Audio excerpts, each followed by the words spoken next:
a copy, but it is from back then. I can Well, you tell should be that- sure that- to, you know, notate everything properly in a scholarly Oh yeah, that's manner. what I need to do. I need to scan it in and take notes of it, and then we have to figure out what to do with it and how to preserve it and share it, all that, so to speak. But this might actually Yes. be the original. Make sure that we're not muted. Exactly. This was in a so it's kind of that's cool. So we have something to show. So it's kind of, even if it's only a copy, it's copy from back then with some notes and scribbly bits and tapes and stuff from the 1970s taped together. Wow. So it's Good. super cool. So it might be the oldest Greyhawk map still in existence. Well, that's good to hear. That would be amazing. Yeah. Some awesome stuff. Everyone have a good Thanksgiving? Yes. Yeah. Good. How about you? It was good. We went and visited my mom out in Connecticut. We did a 2-week quarantine before visiting her, and we told her Oh my no going gosh. to the nail salon, no going to get your hair done before we come out there. You know, I'm a Yeah. former smoker. I have a, you know, asthma type thing, so I don't want to catch this thing. So, but we went and, you know, then came back. So no spending the night for this Thanksgiving, keeping our Yeah. masks on. Yeah, we had a Zoomsgiving. We didn't go anywhere. So yesterday when I went out to see Gary Jackson in Palm Desert, I just went there and he opened the garage and put and I grabbed the boxes and put them in my car, and it was kind of and then we waved at each other and we talked from 6 feet away or 10 feet away rather.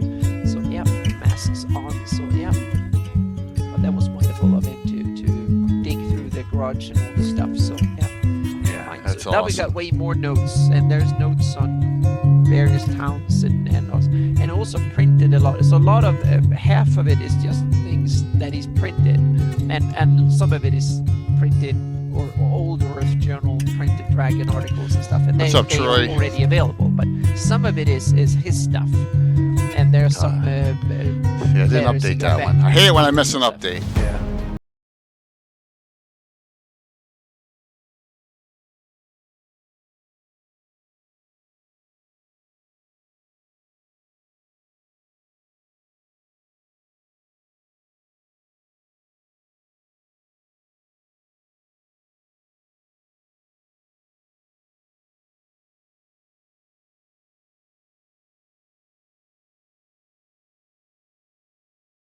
Out to Rich, and not to complain, but it costs 3 times more to send it to him than out the print cast. Yeah. That's crazy how much those things.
I did. I think I overdid the prep on this one, but you know, we'll You see. should have reached out to Jason. Just send him a message right now and say, hey, we're Jason. talking about Pullman. Woman. Yeah. He was IU's in the Living Greyhawk campaign, essentially. Yeah. Yeah. Okay. So, We can get them on. Yeah, just send It's a me little message. late. I'm not touching anything. That's the thing. I can't do it on my main machine. You know, I don't want to open up something and crash the world. And yeah, so Use your smartphone. Send him a bat signal. he was streaming last night, if I recall. oh yeah, he's been streaming a lot. He's been streaming a lot. Yeah, no, we're good. We're good. You know, Gary may hop on too. So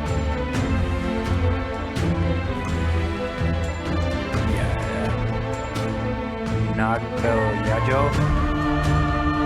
Nico- Copy of. How do you say that?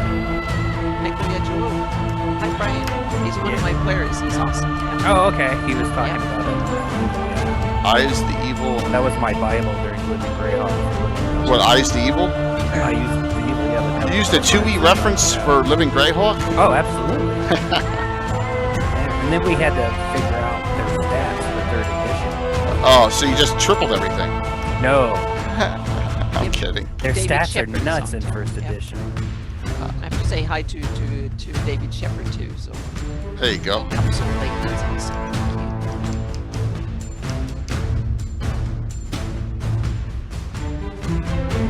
It's awesome. So I have, like I said, I have some new custom music coming up here. I got Asher Dale put me onto it, so it was good to find, and it's some awesome stuff, and it's all royalty free, and I own all the rights to it. So Nice. yeah, I'll be changing up a lot. Only one tonight, only on the entry, and then but you know, it's good. So lots of fun. They were talking about assassins on John's show, and I just Yeah. yeah. And Joe Selby. yeah, He's been off the grid a little bit. yeah. Straight assassins are, I think, very difficult to play in a group, but they have a place. I mean, it tends to be multi-class assassins tend to work out much better, especially What, like a orc fighter assassin build? yeah, or a half-elf mage assassin, or a gnome illusionist assassin, which is one of the. Oh, so like you build the half-elf magic user who can cast invisibility. So sneak up on people. So this song is called "They Fought as Legend." What's up, Jason? Come up, pubic.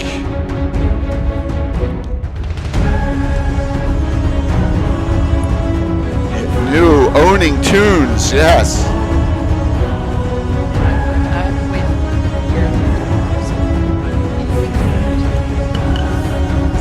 We'll let this run about a minute and a half.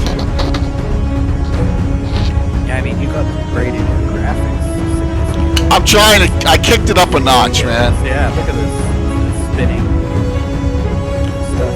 Put it all in there. And I got Altamira behind it. You know what I mean? Yeah. So. Who is Drelnza? Oh, cold. Well, you're in for a treat. My gosh. You're in for a treat if you don't know who Drelnza is. Trust me. What a story. I have a theory too on Drelnza's father. I've researched, which no one knows. I'll turn up my game. I muted Casey, David. I'm just kidding. My game. Is that better? That's my Yeah. There you go. That's That's perfect. good. We all sound good. That's all. That's Well, Mike, I can't hear Mike. Mike hasn't said anything. Now, yeah. Thank you. All right. I got a ton of music now too that I can change up, which is good. Can't wait. I have so much I haven't even gone through 1/20th of it, and it's all awesome.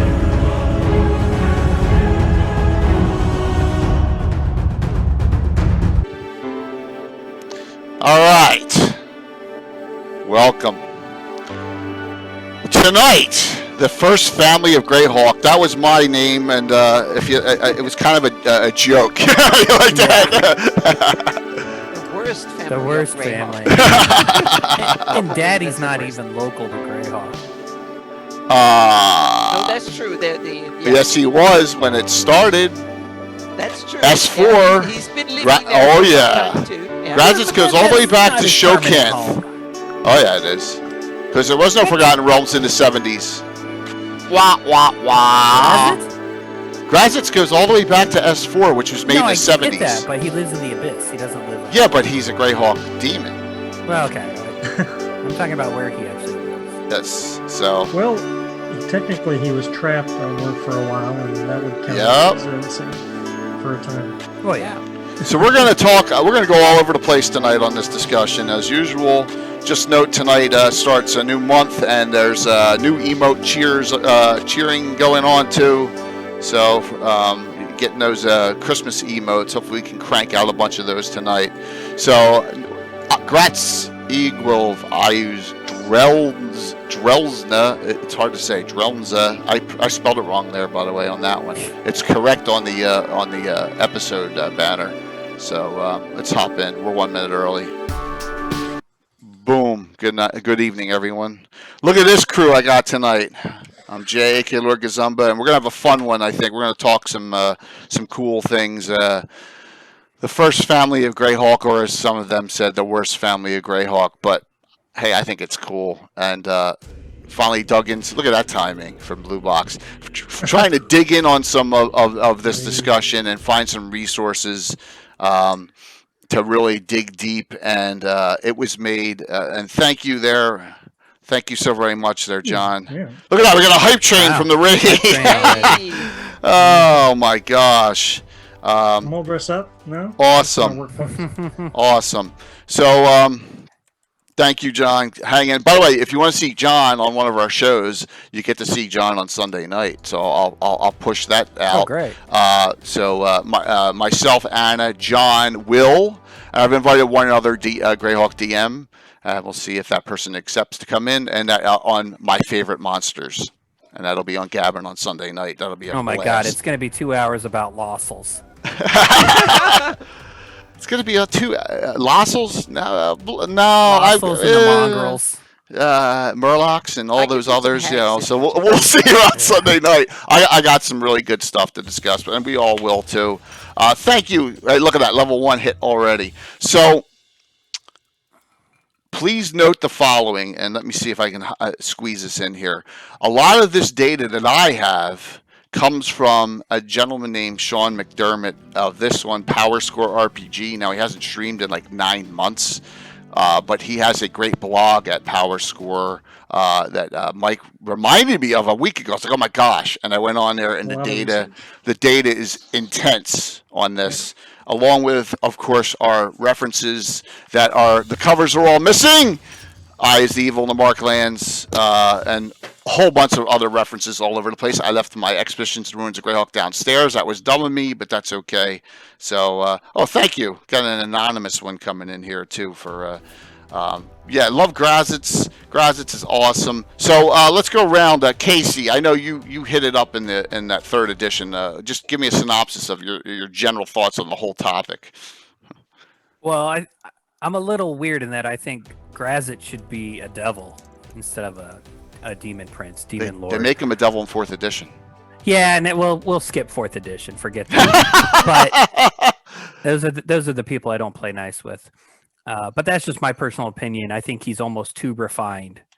I know he represents the lust and passion and double crossing and chaotic evilness of that. But in Living Greyhawk, we couldn't use the actual demon lord, but we did set adventures in the Abyss, and we wrote Bandit Kingdom stuff that actually took place on Azagrat, the 3-layered plane of the Abyss that Graz'zt rules, and we set something in the city of Samora, which I believe was detailed in Eric Mona's Fiendish Codex 1 or 2 book, whichever one does the demons instead of the devils. I think he briefly mentions the city of Samora, and it has a ruler who is a leveled succubus, because in 3rd edition you give everything levels. So I gave her something like 12 levels of bard or something ridiculous. So she's the most badass succubus in the Abyss. And but as far as Graz'zt himself, we then obviously have IUs, and for the Living Greyhawk campaign, there was an entire meta region devoted to the countries Iggwilv had conquered. And so we could not, of course, show Iggwilv himself, typical Yeah, living Greyhawk rule. You're not going to have a god in the adventures. that's wrong. But we had aspects, kind of, sort of, not quite the official aspects that had stats, but like we would have a black cloud off in the distance, and that was kind of supposed to represent his presence, keeping an eye on things. I've always thought that Iggwilv has been portrayed in two ways. One as like an awesome evil villain badass, and two as just an absolute clown who is an unbelievably bad, lame villain. And part of that obviously are the novels, the Estes novels, where there's a fake Iggwilv, right? That Great. but then other times, even in the canon, he just acts like a whiny little baby. A lot of the times, and even in I Use the Evil, there's hints of that. That he's just kind Very of petulant. Gary books. Yeah. Gary in the books, he makes him, and I think that suits him perfectly. I think that that is my view of him. Yeah, I'm sorry. And now I should. No, I agree. I think we have this dichotomy where Iggwilv he rose to power quickly, right? So what did he do? He must have adventured to gain experience points and levels. Sure, he started out as a Cambion, right? So he already had powers from his parents, but he must have adventured, leveled, and then he was suddenly able to kick the Horn Society's butt, and then, and getting captured and all that and becoming a god. A lot of these things are just kind of jumped to, right? He's mentioned in Greyhawk Adventures, but they think Orcus is his father in that hardback, if I remember correctly. Orcus is whose father? I use Graz'zt? it in Greyhawk Adventures. In the Iggwilv entry, it talks about Orcus is rumored to be his father, and they just totally went a different way. Yeah, that's true. No, you're absolutely correct on that. You're correct on that. I thought you meant Graz'zt his father, which is the Gord books. They spin on Graz'zt being his father, and Iggwilv's family life comes to is depicted in those books, and it's kind of awesome. Yeah. Yeah, there are always conflicting reports and things. So, Mike, what do you think about the general topic as far as the depth of? I was surprised on how much Iggwilv information there is. Well, after what Casey just brought up, I think Orcus and Graz'zt got to get a paternity test. Oh yeah, We'll reveal who the father is. No, I think the topic. I'm a big fan of Iggwilv myself. If I had to order them, Iggwilv, then the Dark Prince, then Iggwilv is my least interesting character. So David Leonard brings up a good question, and David, I think we're going to attempt to answer that. I'm going to attempt to answer that. Sure. I have some, and you've probably done some research too yourself on that, and my guess is. Probably, but not definitely 100%. It's like it's for sure adopted. Yeah, connecting those dots in old modules and old Dragon magazine adventures. Yeah. It's all over the place with that. So the answer is probably, but we can definitely come back. Go ahead, Mike. Real quick on Baba Yaga. The implication for her is that, and in that module she had 2 daughters, but the implication is that she trains and then drops these witches off, and then they like conquer worlds or whatever. I don't know. So if like Iggwilv ended up on Orth, where did the other daughter end up, for example? Good point. Have there been daughters since or daughters before? So this is Family Tree could just go nuts if you. And I think it's meant as the editions go in D&D, they start wanting to. The writers start saying that they want to expand on it. So, Anna, what are your initial thoughts? Yeah, it's first of all, I have to say, Casey, it's awesome. I love your idea because that's basically with Graz'zt being from the hell. That's basically been my take too. And since I read the Gord novels, so I've have him. He's basically an archdevil in exile, and so he realized he was Interesting. outmaneuvered by Asmodeus himself, and he realized that and also that Graz'zt is not that keen on running things meticulously like the devils do. So he doesn't like that. He's much more lustful. He's much too chaotic for hell. So he took his whole tribe of six-fingered other demons that look like him, and that's also from the Gord books. There is a whole race of Graz'zt is not a unique being. There's a whole race of similar demons. Well, yeah, from there. So he Really? took his tribe with him in my take and moved in and conquered because they're more organized than most demons in hell, so to speak. So they managed to take three whole layers of the abyss and kind of make that his home base, and then have fun. And Lord Vuron is, in my take, he's the brain behind it. He is a true devil, so to speak, meaning in that way that he's very organized and stuff, but he loves to be away from the struggle in hell, and he can be the power behind the throne and whisper, and he maintains and manages the Graz'zt state and stuff. And Graz'zt is the one going out doing the fighting and doing the yelling and screaming and all that, and Lord Vuron is the kind of the whispering smart behind the scene, so to speak, and probably one of the best diviners in the multiverse, and very very powerful that way. That's the duo I've had it, and I took so much inspiration from the Gord books from kind of getting that in. So that's been my take all along. That Graz'zt, it's the and he's kind of an explorer and hot pants. He do things from without too much thinking at times, and he just wants to have fun, and that's why he relies on Vuron to kind of run things at home, so he can go out and even be gone for a few decades and come back, and his power base is basically there. And he also has like a fairly decent army of kind of awesome demons or devils or whatever they are, creatures like him behind it, and also they are perfect succubus material.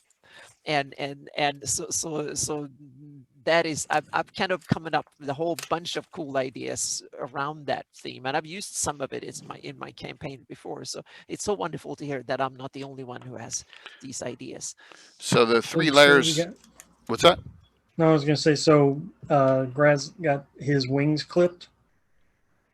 Well, yeah, he stuck in, and then you had Zaggy imprisoned him for a bit, and he kind of, yeah, he got, and he always ends up in trouble that way, and he's a guy that goes out and he follows his passions, so he gets, but he's also damn powerful, and he kind of probably liked the stuff that he can kind of crawl under the skin of various others, and so he's kind of both victim and explorer and hero at the same time, kind of.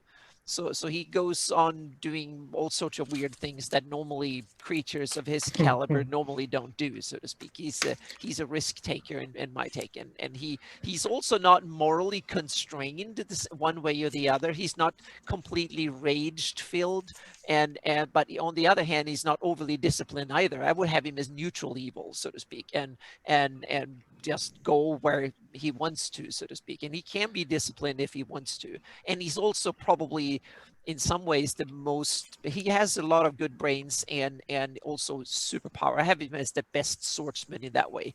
Don't meet him in a duel with his curved blade. You're going to lose. And that is the coolest ever, so to speak. So if you want, he's probably the best sword fighter in the multiverse, so to speak. He has some of the coolest ever. That's my kind of impression. And he loves to make babies here and there and everywhere, so to speak, to spread his seeds everywhere and see where it leads. I think he and Vuron and others around him kind of picks up the slack in trying to maintain it, and his sheer charisma, he can win anyone over. He just comes in and talk to them a bit and threaten them, and they are his best friends, so they're scared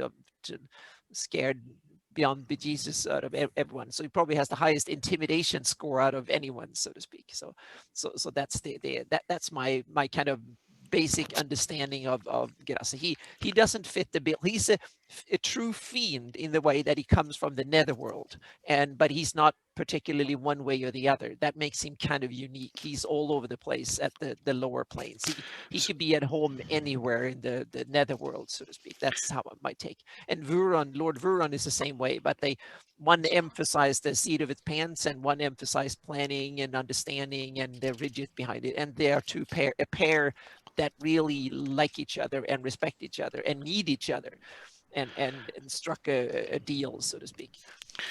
I mean, there's a lot of conflicting information, Yeah. so who knows Yeah. what's right and Well, who yeah. knows what's wrong. That But was written somewhere in one Dragon magazine, one of the later. well, I Dragon- got a lot of references here, Yeah, and that, so that he was actually from the hell to begin let with. me ask. That- Yes, Sorry. a lot. No, you're good. A lot of this it goes in third edition. And first thing, though, I want to say a thank you to Troy Cannibal, who sent me this.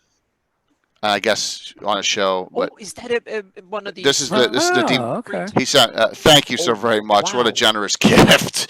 Yeah. Yeah, very nice. Yeah. So thanks. This is one I didn't have, and I was trying to get a hold of. And Is that shrink wrapped? No, it's not. It's Oh, it's just in readable, such but good shape, it's in it's such still good shiny. shape. Yeah, but Yeah. what a Nice. generous gift for that. Thank you so very much. If you're on, really appreciate it. I'm just going to go ahead. add one more thing.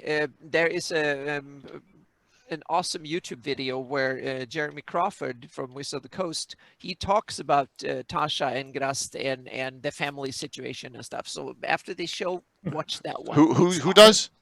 Jeremy Crawford. Oh, okay. Okay. Yeah, Very I cool. don't know Well, exactly good authority. how new. I saw it a couple of days ago.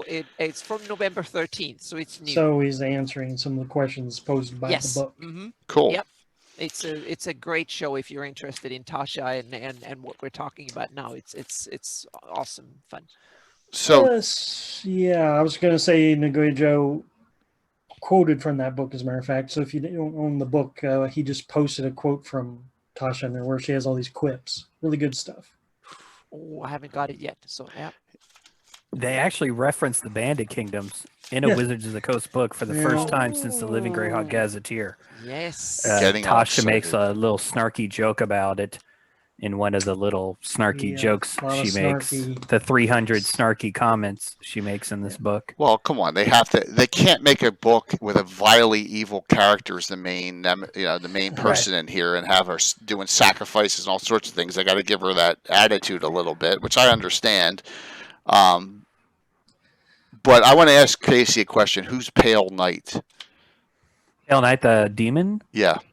Third edition. I thought you'd Is that know. one of the Oberiths? No, yeah, that's one of the ancient demons that predates the modern demons. I think third edition codified that, like Mike just said, the Oberiths. Okay. Because when they changed the names of the demons from demon and devils to Badazu and Yeah, Yugoloth or whatever. Tanari and all, Tanari, Tanari that's and all it. that Yeah. stuff, right? Because of the church scare. They then later kept those titles as, no, that's just a subspecies of Yeah. demon. That's just a subspecies. I And then they kinda like created those new stuff. subspecies. I So don't Pale know. Knight is I some don't- ancient. I don't know if entity. this is canon or not, but according to references in third edition, and I think Dragon 360, the Demonicon of Iggwilv's Graz'zt, which I believe is a James Jacobs article. Okay, Pale Knight is definitely Graz'zt's mother. Okay, and it's rumored that Asmodeus is Graz'zt's father. Oh. Okay, now so, we're getting real juicy Now that's here. third Yeah. edition, and that's Uh-huh. rumored. Oh, So, now we're getting in here. Yeah, where is that? This is cool. That's go to Way back. it's Dragon 360, and it's a James Jacob article. See, because 60. Lamashtu is the mother of demons. yeah, I but- believe is the pronunciation for that. She's actually, a canon is cool. third edition Okay, demon that is captured and other demons use her to pump out, Yeah. demon spawn or whatever. Yeah, we're going to go. Pale Knight is the one that seems to be coerced, but we're going to go all over the place on this because there's so many conflicting reports and stories, and let's just have a little fun with it.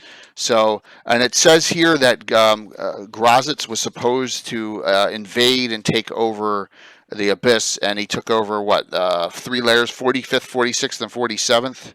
Depends. Something that- like but that. if- 44 to 46, maybe. Yeah, but if you go with Gary's the Gord books, it's 3 layers around 333. So he took Okay. the center of Mm. Abyss 333 and the one above and below it, Okay. and it's called Mesafragdin in the Gord books. So who... Greyhawk Venture Book in the Future Excel? I wouldn't count on it, man.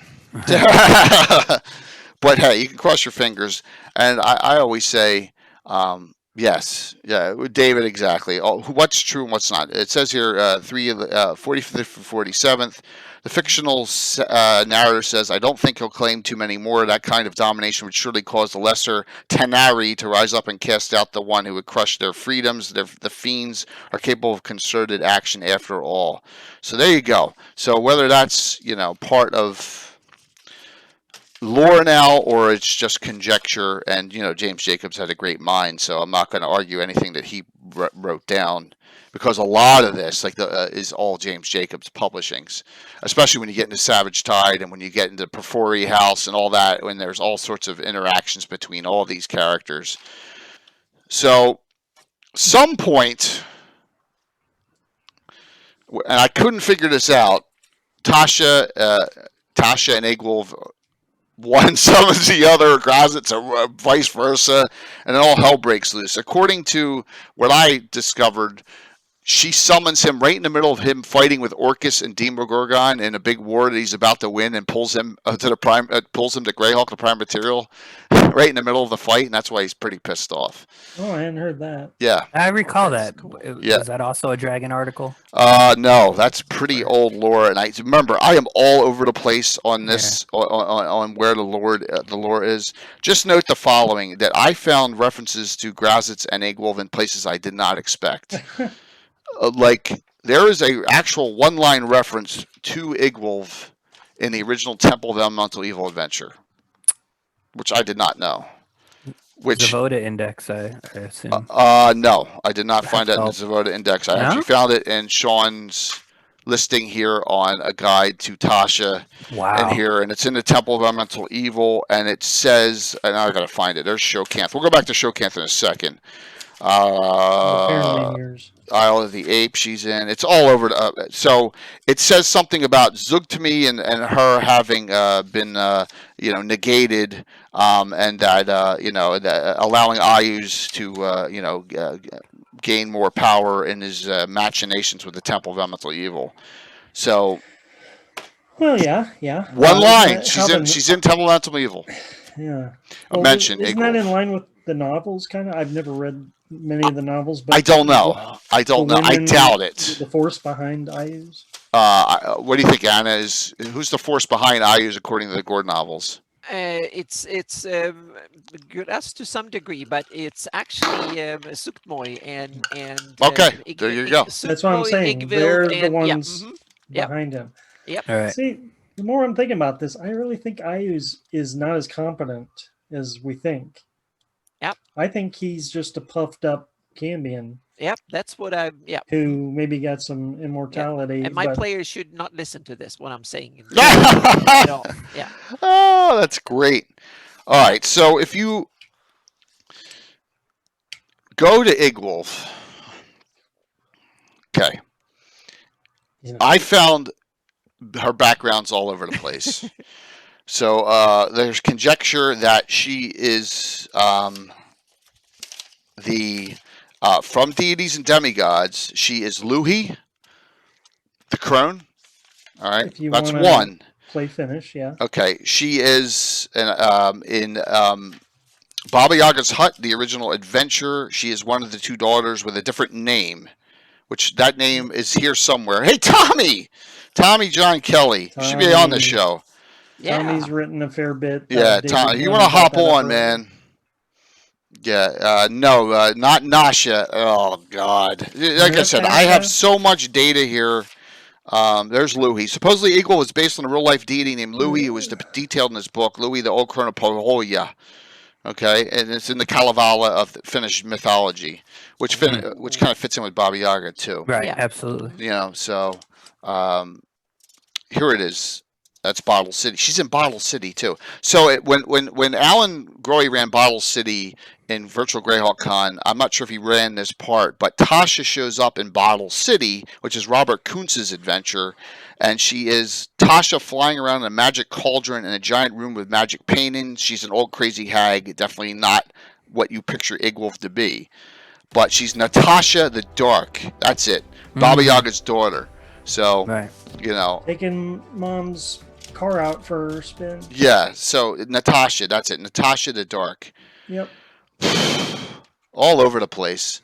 So, what a mess this is. Trying But to that- go ahead.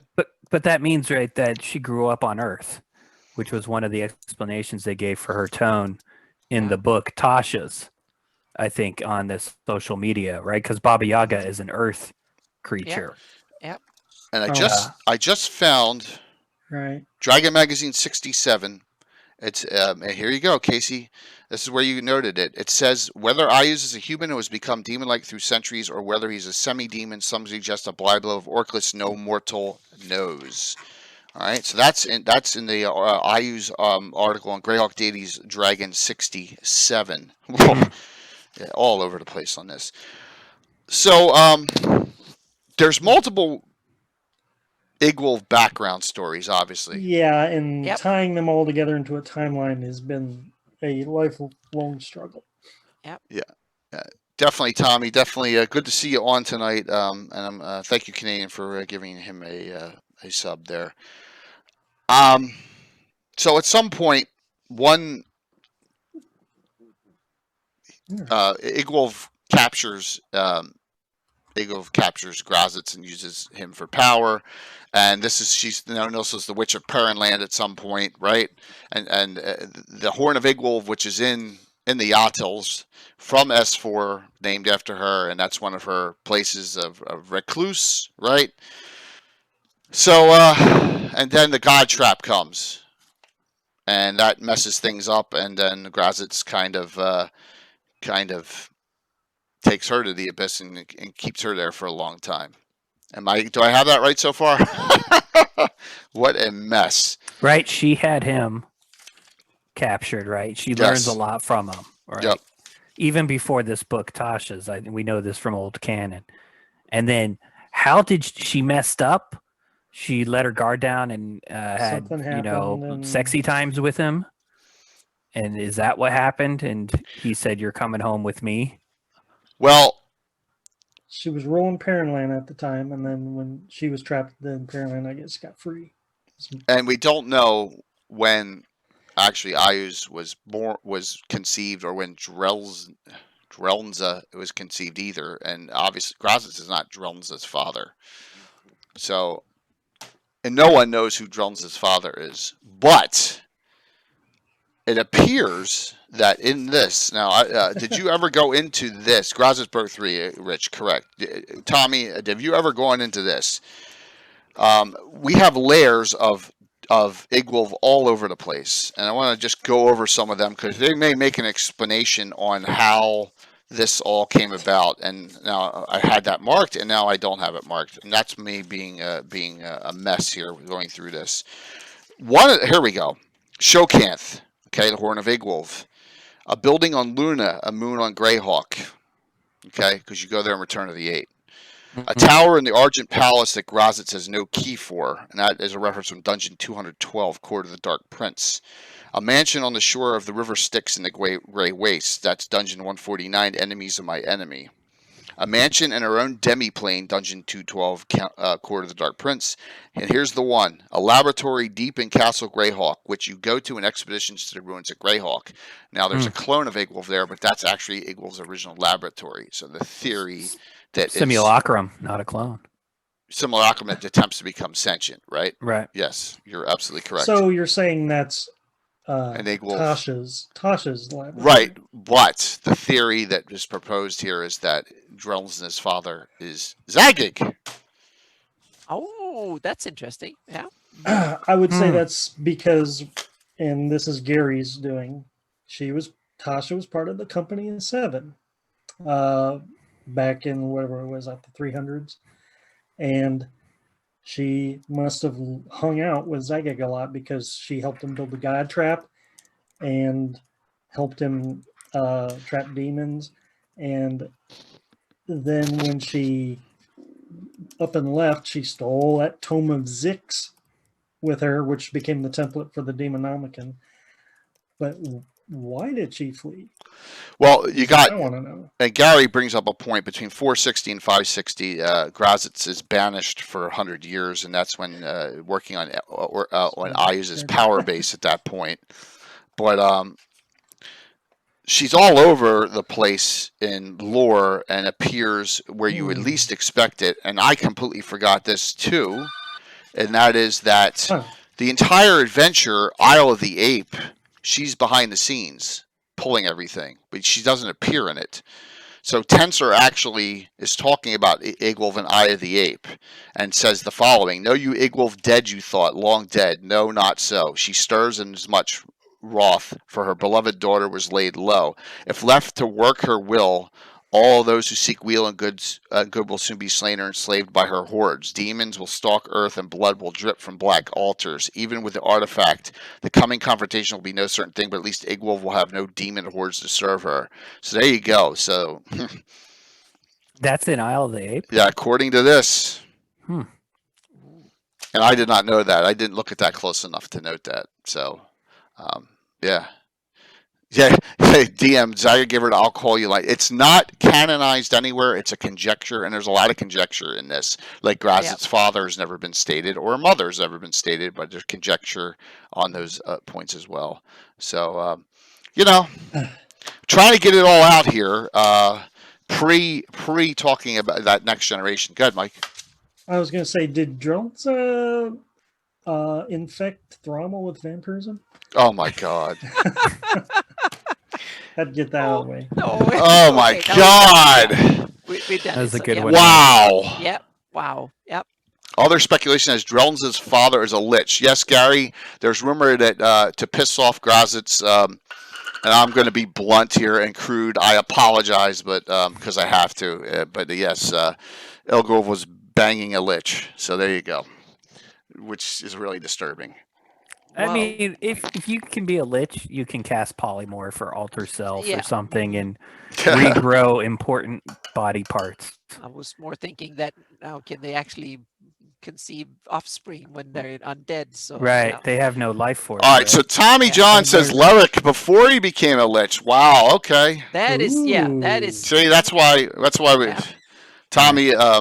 I'm going to whisper you. Like I said, man, I should have. I apologize for not asking you to come on here tonight. I should have. Like I said, if you want to hop on and contribute, please. If you just want to stay in chat, it's fine as well. Back to the age of Ayu's question. Sure. I mean, the orcs call him the old one, which is ridiculous because he's really not that old, even compared to orcs who are living 30 years and dying in battle. I see that as his propaganda. He says Empire is the old one. He calls himself the old one just to give him its propaganda. So and it's really, but it's not a scary nickname. It's like, this planet has elves on it, which live for hundreds of years. Orcs know that. But dwarves I think that speaks to Ayu's vanity and narcissism and stuff like that. He wants he know he's not that old in power struggles, so he said that he's the old one just because he wants to emphasize something he's not. So it's kind of projecting. No, he's not that old. Well, if he was born in 460, right? Is that the right time frame? Yeah, somewhere around there. Yeah. If he was living life as a Flan bandit king, human form, and got to that old age before, let's say a lot of his immortal power kicked in. His entire life, so I wonder how they age, so to speak. Yeah. Well, I'm saying he could have aged up to a certain point, and then maybe the Cambion form is a polymorph form. I don't know. Yeah. He has several forms. In the Gord books, he has a demonic form and an old man Yeah. form, and Yeah. then he has a more kind of a, I think there's 3 if I remember Magic correctly. jar. At least 2, at least the demon form and the old man form. David, I agree that 225 and 360 Dragon are great references to find a lot of information out. And a lot of the pictures I pilfered from here that are in future editions, because you know me, I don't go beyond second edition really. Very rarely do I go into, I have never gone to fourth and fifth edition for anything. But I went, and sometimes third, but yeah, there's some really great information about that, both of them here. Yeah. So Also, go ahead, Mike. You gonna say? on Yeah. the cover, Eyes of the Evil, old man. Yep. You Yeah, see, true. the Yep. demon is his final boss form. When you piss him Yeah. off. The best picture I see that looks for me is, and let me scan through here, is the Temple of Elemental Evil picture, which I really like. And let me get this coming up here. Yeah, that's a it's good thin, but it's that one, right? Yeah. That's Mhm. that's the Temple of Elemental Evil picture. So, yep. Yeah. David, have a good one, man. Thanks for hopping Yeah. on, David. Thank you so very much. So, Penguins brings up a good point. Cold Steel Penguin. I recall reading somewhere that he was cursed and split into those 2 forms, or something Oh. happened That's interesting. where Yeah. he's alternating. who is? Eyes? Eyes was originally a handsome fella, and then now he has these 2 grotesque. That sounds like an Forms. Estes thing, but I can't remember if I that was remember part of the reading that Estes somewhere. Hang on thing. a second. Let's see if I can find the right book here, because there's on the Gord books there should be. So it appears that if you really want to get into Soul has- some Graz'zt in-depth vile stuff, you go to James Jacobs' Book of Vile Darkness, right? That seems to be where a lot of the development happens on Graz'zt out there. The According third to edition Book of Vile Darkness Yeah. that Mike's holding up, Okay. Yeah. that has a Yeah. child don't read this. Oh yeah, warning that on has it. a seal of quality on it. Yeah. That is good enough. There's for a adults. feat in here called Lich Loved, I believe. right. Ooh, Yeah. nasty. Yeah. So speaking of, they couldn't make Tasha's. Yeah. They gave her this snarky modern voice because they couldn't make her evil. Third edition, they had that book, the Book of Vile Darkness, which had a parental content warning on it. We talked about it with James, and that and the Porphyry house murders, which I want to talk about too, because there's a relationship to Graz'zt in there. That he said that this was, they didn't go back to it because it was too over the top. But I'm glad we have it because, I think in this point is where they develop the Graz'zt as a womanizer well beyond Iggwilv in here. It says in here, Graz'zt does sexual favors for witches and sorcerers. He always travels a retinue of female monsters, Lamia, succubi, mariliths. At some point, he was summoned to prime material plane by Zagig. And Tasha was an apprentice to Zagig too, and he wants to overthrow Demogorgon and become Prince of Demons. So there you go. And there's the Chosen, which is a cult of Graz'zt in this book as well, and they're all female priests. Mhm. And there are a ton of sexual rites in there. So, and here's a neat little quote for you: "His temples are dark, secluded places where orgies are common." So there you go. So they really push that in the Book of Vile Darkness. Yeah. Oh yeah. And I think in the 5th edition, what is it, Mordekainen's Tomb of Foes, they detail the demon lords and devil lords for 5th edition. They tone it down a little bit, but they've turned him into the sexy demon lord. Yeah, exactly. Maybe those 6 fingers and 6 toes are the difference. I Yeah. don't know. And here, this is supposed to be Ayus. That's supposed to be Ayus, really. Yes, that's It is. student killing. That's I Ayus. the come little endless red. darkness. And Okay. the funny thing is that he's fat and overweight. It's kind of and I think if I remember, it's 10 years since I read it, so I might, yeah, but I think this is Thoristun, and that Ooh. is grabbing Ayus and Gorge during the final Great. fight when they kind of crash down the yeah. multiverse and stuff. So Thoristun kills off Ayus, and Ayus looks a bit like some weirdo Superman superhero thing with a fat belly on this one. So yeah, but it's on. It's just funny how it goes all over the place. It really bounces all over. That's why I think 5 shall be one needs a rewrite, because I is not quite possible of multitasking, I think. He just doesn't have the attention span for it. No. Yeah. Well, you got to remember that a lot of this data was never compiled. It was never compiled by anyone back then, so you had no idea. And Yeah. so whoever wrote, We're whoever lucky it's all justifiable. Yeah. We also had conflicting publishing sources, meaning Gary himself published stuff after he left TSR that are both directly conflicting, but also might inspire other things coming back again, so to speak. So it's kind of, it's a conflicting, it's a rat's nest of stuff. Oh, and I Which is told kind of Jay cool not to since let. it's demons and. Oh, sorry, Anna. No, Oh no, please go on. I told Jay not to let us forget a very minor branch of this family is the fact that Graz'zt had a child with Iggwilv named Athux. Right? There's another one too. It's a Cambion. Well, I don't know the other one, but I know other that there's one's just Annis. this one reference, right? Yep. And so Iggwilv, who serves Graz'zt sometimes and spies on Ayuz or whatever in Doraka when had a child. So Ayuz has a half brother who is not another god and not overly powerful, but did some sort of skullduggery in the abyss where he pretended to be a fallen angel or something. I forget the story. Well, And I ran with that story and created a half sister to Ayus. So because I simply assumed that Iggwilv and Graz'zt they have to go on making other ones, so to speak. So since Iggwilv served Graz'zt for quite some time, I realized that should be another one. So I created this drow Cambion daughter of Graz'zt and Iggwilv, and yeah, so she was Sestra, and so I created her, and she was actually not raised by either of them because they are, as parents, they're probably as distant and ignoring them, but she was very smart.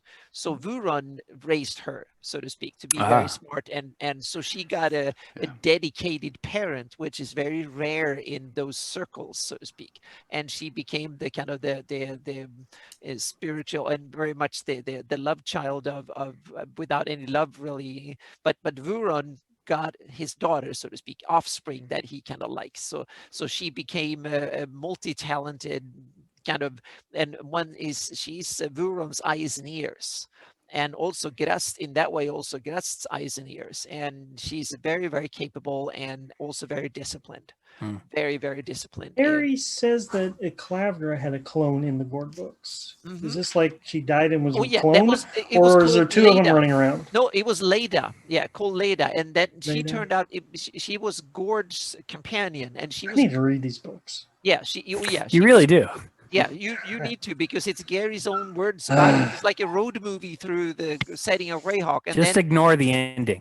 Exactly, and then it kind of goes off rails down to the netherworld in the last couple of books, and so but there you should enjoy the what he writes about the demon courts and the courts of Graz'zt and stuff. It's dynamite. It's super cool, and the private life of Ayus when Suktmoy and they make fun of him and stuff like that. That's awesome. And so I kind of I wanted my own character in that menagerie of family things. So that's why I invented the Zestra to kind of fit into and be my own little extension of the family, so to speak. So that's what I did, and used her as a hired killer, as a spy, as a kind of someone who just wants to keep an eye on things and so on. And if she gets caught in it, she's usually very capable of defending herself. So that's it's amazing that with these NPCs, Iggwilv, Zugmwa, Iggwilv, there's enough information in the role-playing game source, like for someone like me to have used. Iggwilv is like probably my number one villain I've used, Yeah. but never read her about her in the novels. You know, Yep. it's like did not diminish. Yeah. I don't think Usefulness. she's that common. She's not portrayed much in the Gord books, but she's there a little bit. But Suktmo is there way more. Yeah. And Okay. Leda is one of the main characters. So and El Clavdra is there a lot, like Obi Does and that give and more Keek and stuff. context to the Temple of Elemental Evil? Not much. No, That's it's weird. it's after that, so to speak. This is Oh. when they go on from that is the small little struggle, and now they move on to save the world, so to speak, or make the world go under or save it. So Because they're dealing with Lord Entropy, right? yeah, exactly. Yeah, and so it's Yeah. it's Concepts yeah, but that, which didn't even yeah. make it into the Yeah, and then comes game. the Cat Lord, and it kind of it once you get into the last three books, the story kind of gets so convoluted and it's so screwed up. But the first three, I think, are a lot of fantastic stuff. In the first two that are published by TSR, they are you can basically regard them as canon because that's Gary's. Yeah, and they then there's detail a the Free couple of- City of Greyhawk extensively Yeah, as well. and then there are a couple of others that are kind of cool too. Then you have the Sea of Death. Mhm. I think that's the first one he published Yeah, I own on that. his own.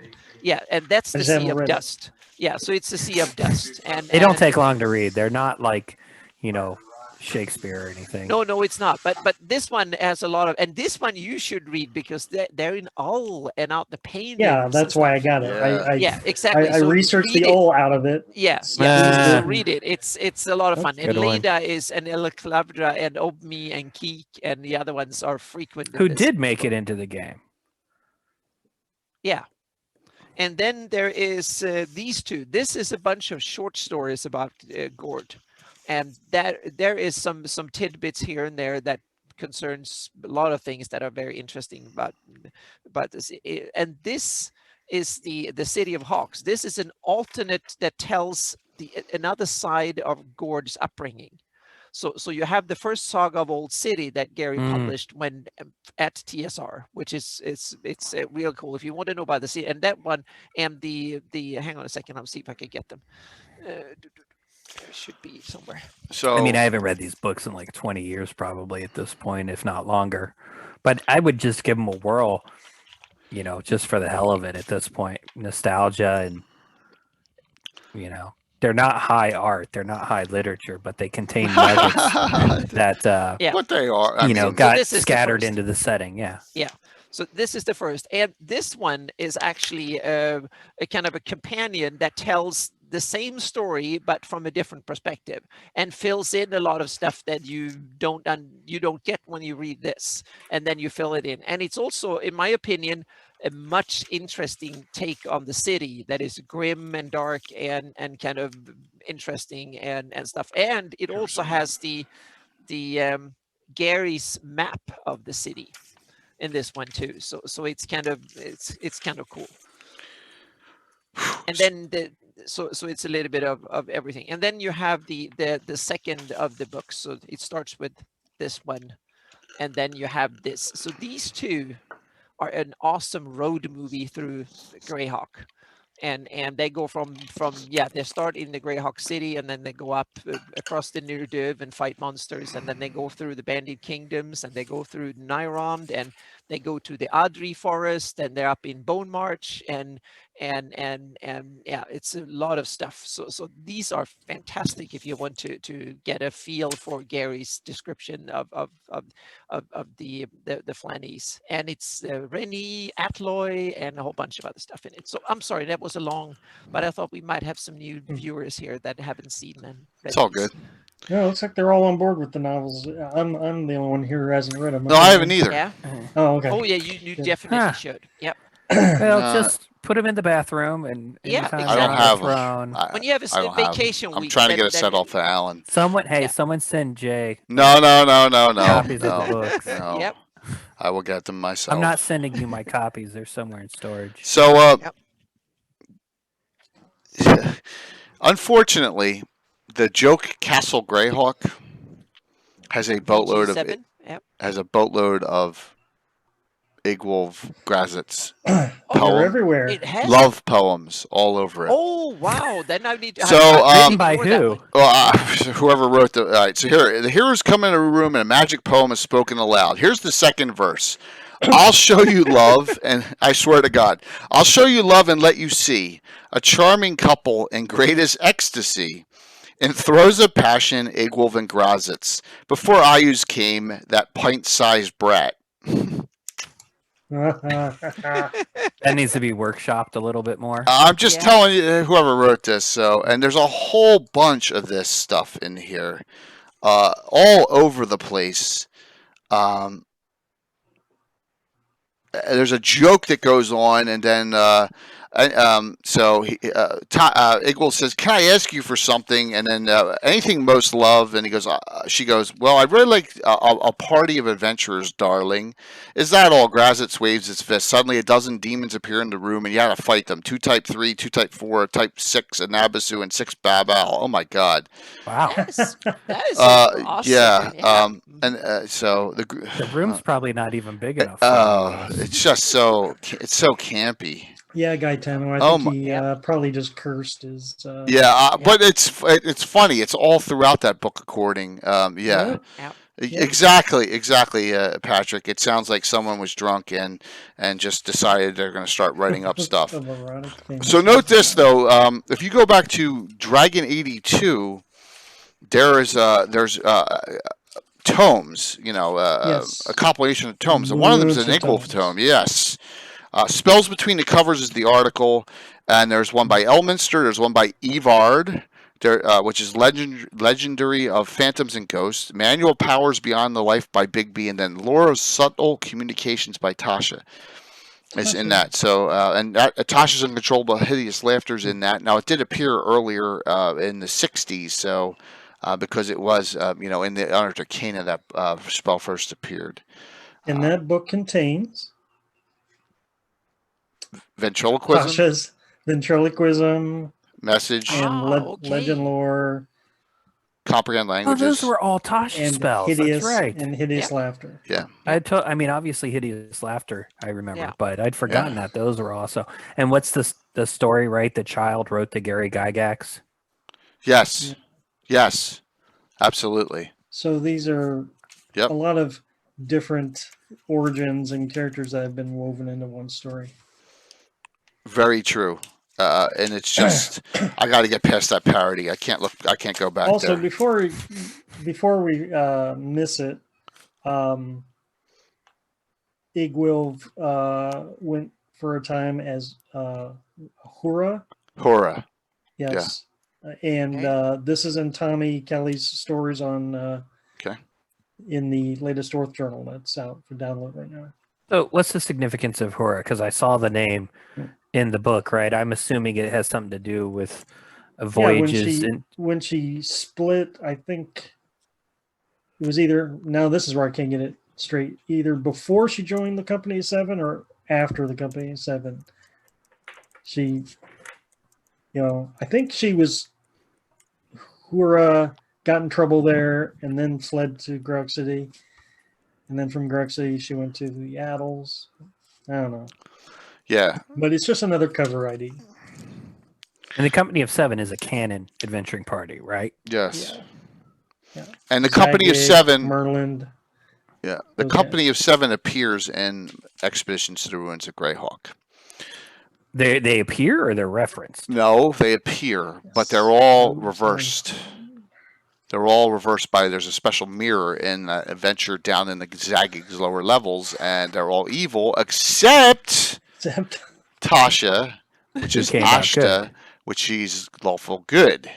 Okay, so in my game, right before we started streaming, I think I mentioned this on an earlier show, they found this out, and when they killed that party, they felt really bad because they did some, I forget if they did Speak with Dead or something.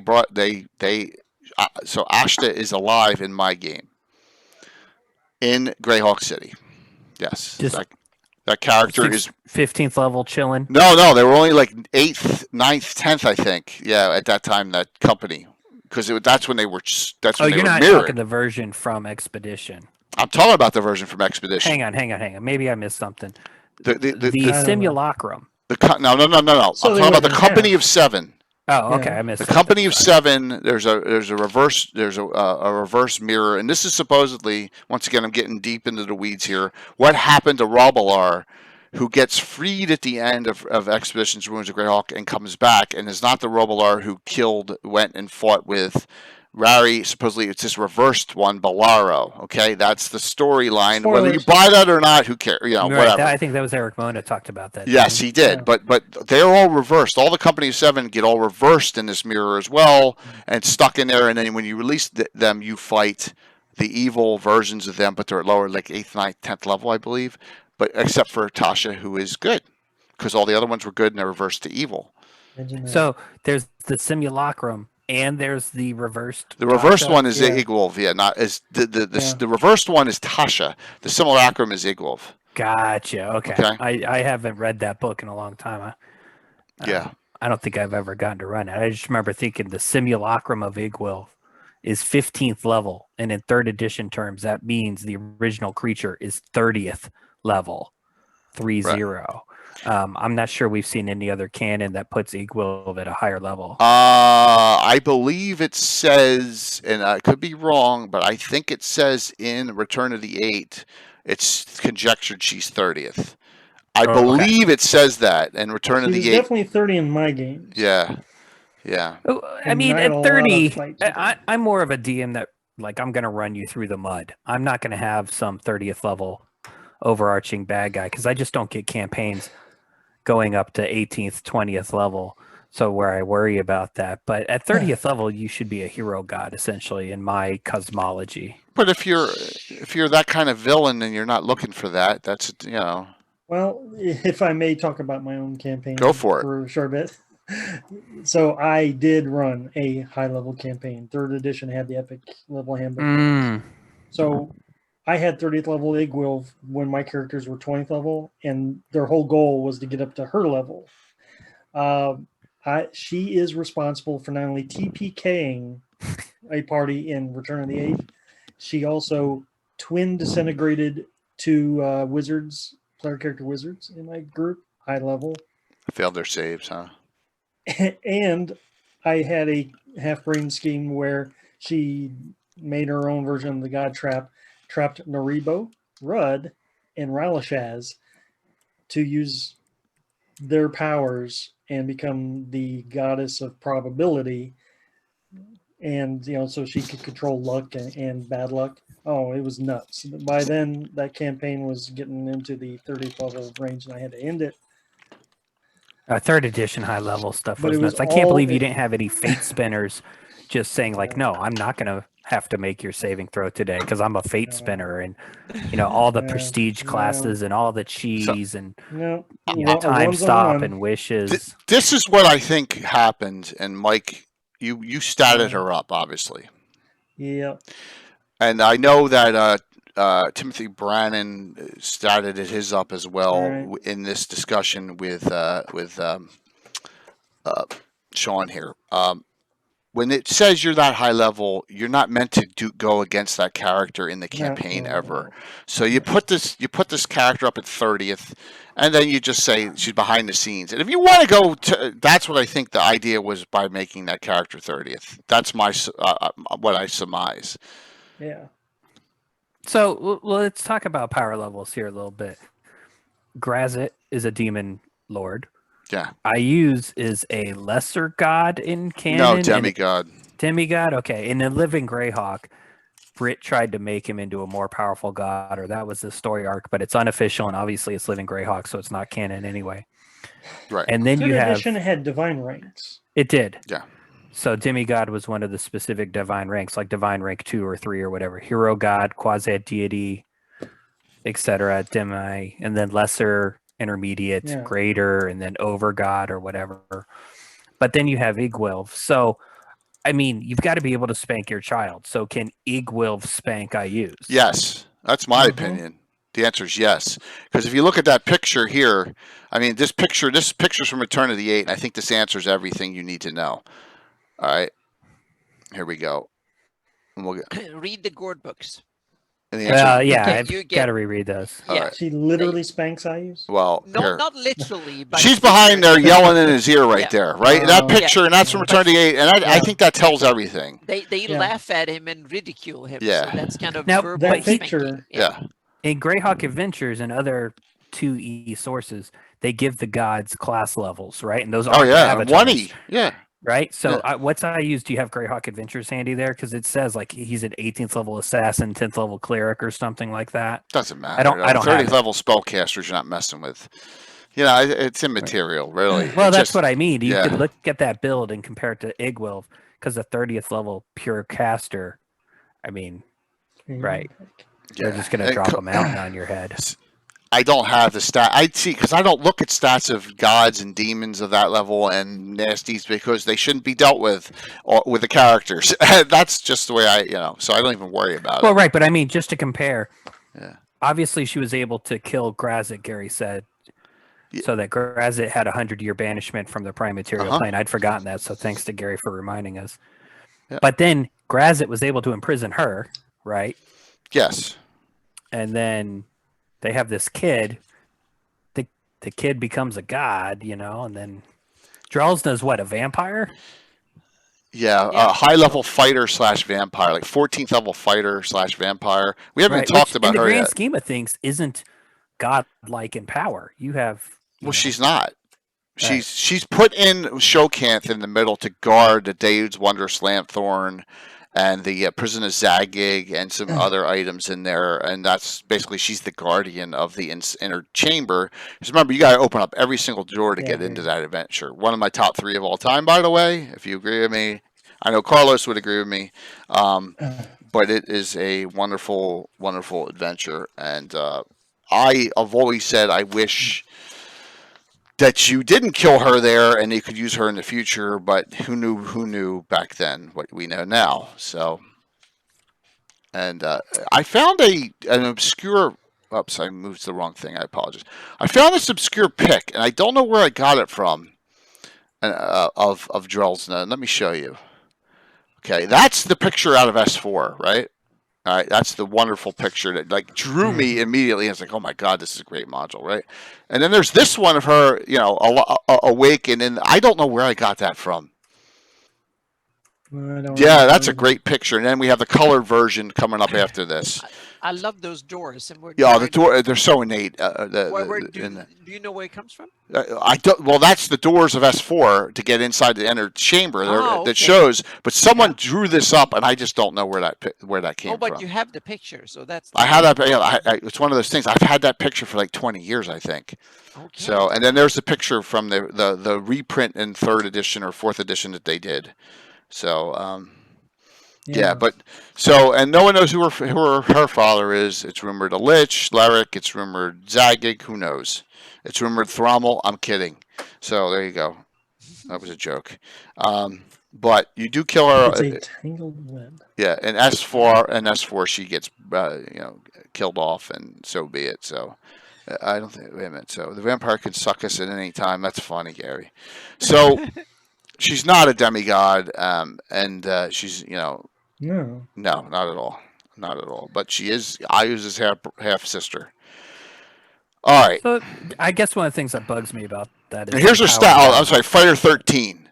Fighter 13. And this is before specialization. So guess what? When she getting specialized as a fighter. With that unholy Reaver +5 bastard sword. So here's my theory on Iggwilv. Yep. She's trained by Baba Yaga to conquer a world that she's dropped off on. Okay. Okay. She clearly needs to still work on her power, so she runs with Zagig and whatnot, learning more magic power. And then she learns how to trap demons, though, and then this kind of changes her path. So now she makes Ayus to do the conquering on that planet, so she can then run off to the abyss and do whatever she wants That with is her a hobby. great, very demon interesting. lore. Yeah. Yeah, and then you can tie in Sukhmoy to that too if you go with Gary's from the Gord books. There it is. Wow. So George Lexfire found it. It's from OSR Grimoire. Drelnza, the OSR Vampire's Grimoire. Lord. Whenever You can link that in. You can link that, please, in George in full chat. Yeah, please do. Yeah, because there's a Leonard I love that Lakofka reference door in here. picture. The article "Good Evening" by Leonard Lakofka from Dragon 30 provides some okay. useful information of rules meaning a vampire's gaze. Okay, so there you go. Because she is a vampire. Thank you. It's a Jeff Easley portrait as well. Oh, that's why it looks the same as the one in S4. So there you go. Thank you so very much for finding that. Yeah, thank you. Awesome. All right. So you get through first and second edition and some a third, and then they really ratchet it up. James Jacobs is the one who really, with the book of Vile Darkness and then Savage Tide, right? Shackled City first. Shackled City has demon references, and Savage Tide have demon stuff going on all over it. According to Shackled City's adventured path, there's a demon warlord who's a fallen angel named Ademarcus in that, who plays a big role in with Graz'zt's son Aethix. And I want to point this out, that it is the most.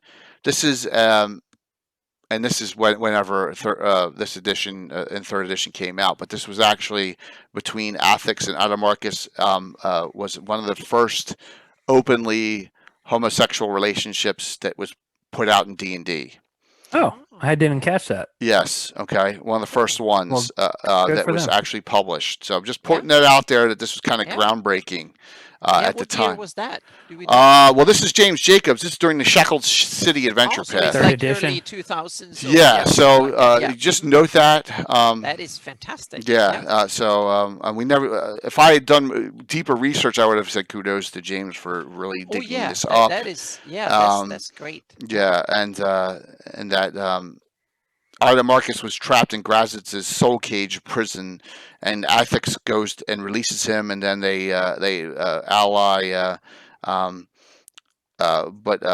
Ademarcus gets turned insane by Aethix. It's kind of another convoluted story there. But so note that in the Shackled City Adventure Path. And this is, there's a lot of Graz'zt related content there. I don't see any Iggwilv related content in Shackled City, but there is Graz'zt, and then there's during that time there's the Porphyry House horror, which we talked about with James Jacobs, which was a huge groundbreaking adventure he did, it was really vile and disgusting, right? So, where Otto and Heward were, Gary. Maybe, but this was an actual relationship that was discussed. So, but this is a brothel, and then there's Tyra Landy, who's the in Scuttle Cove, who I believe is a thrall of Graz'zt. I don't know if she's not a daughter, but she's a succubus. That is used Graz'zt's pawn, and that is a really, you slay an entire Yuan Ti, is it, Mike? You kill a whole bunch of Yuan Ti in that, and then she turns on you at the end, if I recall, in that one. Did you ever run that? Porphyry House? Yeah, it's really nasty. I'm not sure. But she has the bordello in Scuttle Cove, and more James Jacobs. I think I played in that. You played in it? Okay. Yeah. Well, I've been using Aethix in my Ghosts of Saltmarsh campaign, but I think I've been using a very different version of it. Well, that's okay. Yeah, I just have him as a 5e Cambion who's got a ton of armor, and I'm looking at some wiki online saying he's a Fighter 10 Blackguard 7 who was able to impersonate an Aasimar Paladin. Right. So I knew about the impersonating bit, but I think I need to power him up. It's a Blackguard anti-Paladin. I was right. It's kind of. It's a Blackguard and anti-Paladin. Yes, exactly. Okay. A Blackguard is a paladin, like an assassin fighter, anti-Paladin. Because anti-Paladins can Prestige batch class. that too. Okay. Right. It's a prestige class in the Dungeon Master's Guide in 3rd edition. Yep. For evil characters. Very, very cool. All right. So let's get back to Iggwilv. Another dragon 225. Iggwilv's Nether Tome. This also in this article has Vecna's Ineffable Varorium, Acerix Librum. So this is a pretty nasty article. I gotta check this out. 3 Greyhawk Who wrote it? Grimoires, and that is Dragon 225. And we get some recap of Great Iggwilv's history in that. And it just says she was captured and imprisoned in the Abyss, where she remains to this day, and that could be during that time frame. But there's spells in here that I don't have in my campaign. What was the article's name? 3 Greyhawk Grimoires, Dragon 225. What year was that? I don't know. Well, we can find out. 225. That would be. I'm trying to think. The CD-ROM stopped at 220. 250. Yeah. 250. So it Yeah, I is think before so. the. Okay. So that's second edition era. It was. Well, they don't have the date on the Yeah, I think cover. it was from 1 to 250 in the CD-ROM. Yeah. January 1996. Okay. So this is still 2E. It's Still the tail end, right? They Yeah. were working on 3E. So Yeah. Iggwilv's Lightning Cage is 9th level. It creates a force cage with bars of lightning, and then 9th level Iggwilv's Timeless Sleep. It permanently puts the Ooh. victim into temporal stasis. I am Tell you going to what. be adding those to my spell lists. Man, There you go. that's what I'm So- saying. When I'm running Iggwilv, she's throwing nothing but 8th and 9th level spells. Of course. She Right. shouldn't have to. She should already have so many things up where you walk in and you're seeing an illusion of her or Okay. the astral ethereal version of her or Yeah. whatever, and you can't fight her. She course, in should the just be epic- taunting you. In the Epic rules, I think they had to adjust slots up to like 10, 11, 12, because when you put on the meta magic. Well, there that were some now that epic goes into slots. right 3rd edition, like, and in 5th edition, I think we should have 10th level spells, and even in 1st edition, right? Because at 17th level you get 9th level spells. Well, at 19th level you should get 10th level spells. So if I were to ever do a Yeah. system again, or homebrew a system, I'd do that. I'd give 10th level spells at 19th level. And yeah, then you pump up the slots like you do in 3rd edition and 5th edition, and then you go, what, at 21st is 11th in Epic? Yeah. That's how you use all the meta magic at the Epic levels in 3rd edition, right, Mike? Yeah. Yeah. It was the only way. Eric Mona, listen to you, Casey, because in PF2 you get 10th level spells and a lot of that stuff is. So Sorry. Rock's Iggwilv's way worse than badass than Marquesa. Marquesa is like 15 or whatever even level, and just experiments on things and does awful things. And Carlos has really pumped her up, but she's nowhere near on the level of Iggwilv. I mean, really, I wouldn't even say Rary's on the level of Iggwilv. I would say Mordenkainen, and maybe Mordenkainen and Rary, maybe. I mean, they're. Well, What Rary's level's at one of them- Clavdra? What's that? Clever. No, because a Clavdra has nothing to do. I'm sorry, a Clavdra has nothing to do with Loth. Nothing to do with. I cannot wait till my special Dark Elf episode. It's going to be coming up Ooh. down the road, and I get to argue with Ed Greenwood about all this. So I can't wait till that comes up. But yes, Elder Elemental God has nothing to do with Loth. Maybe Graz'zt, yes, but not Loth. So she hates Loth, but that's okay. That's okay. So Clavdra was like 18th level. I think she's mentioned in Eyes the Evil, something like that. 18th level priest. So Zagat, I thought yes, at one time she was the highest level character. I agree, referenced in Gary. canon. Gary's got it. Really- Zagig's greater than Iggwilv's, who's greater than Mordenkainen. Got it in Yeah, good order. it- Yep. So, well, Clavdra is badass maybe in the Gord books. Yeah. Who is? that's a tough one. Who's badass in the Gord books? Clavdra is real badass in the Gord books. Yeah. She's one of the major. I would say that villains badass. in that If book. you're 18th level, is badass. Oh yeah, she's really Yeah. that way. And yeah. All right, let's get to Return of the Eight, which is Yeah. I love. It's on my wall of fame. It's convoluted as to how the hell Tuoni the Merciless got in there, right, Mike? I mean, it's like, where did this come from? I think isn't his hook that he's the one who helps Iggwilv get back? Well, here's the synopsis that Iggwilv, remember, if you know the end of the Return of the Eight, thank you for that nice order. I hit my 50-pound down mark, okay? So I was at 197, 196. I'm going back and forth, so I'm there. So, I'm going to try and stay here. At the end, she shows up, and I couldn't ever figure out why she just shows up, and it's like, I'm going to get you all party. And she said that to the Iron Brigade in my game, and I never did anything about it at this point. But according to this, Tourney's the one who freed Iggwilv from Graz'zt. Okay? When Tourney was also in the Abyss. And Graz'zt and Tourney are foes, so Iggwilv wants to bring an army and conquer the Flannis on their battle of her son Ayuz. So she actually uses Tourney and is the one behind the scenes pulling all the strings in Return to the Eight, which I found interesting. But it makes sense because she shows up at the end out of the blue, but they don't really discuss that in the module. Make sense? Don't know. I mean, it's a great module. I liked it, and so don't know. Yeah, that module was a fiasco for my. Yeah, for players. explaining things. Yeah, absolutely. Like Tourney is a demon, right?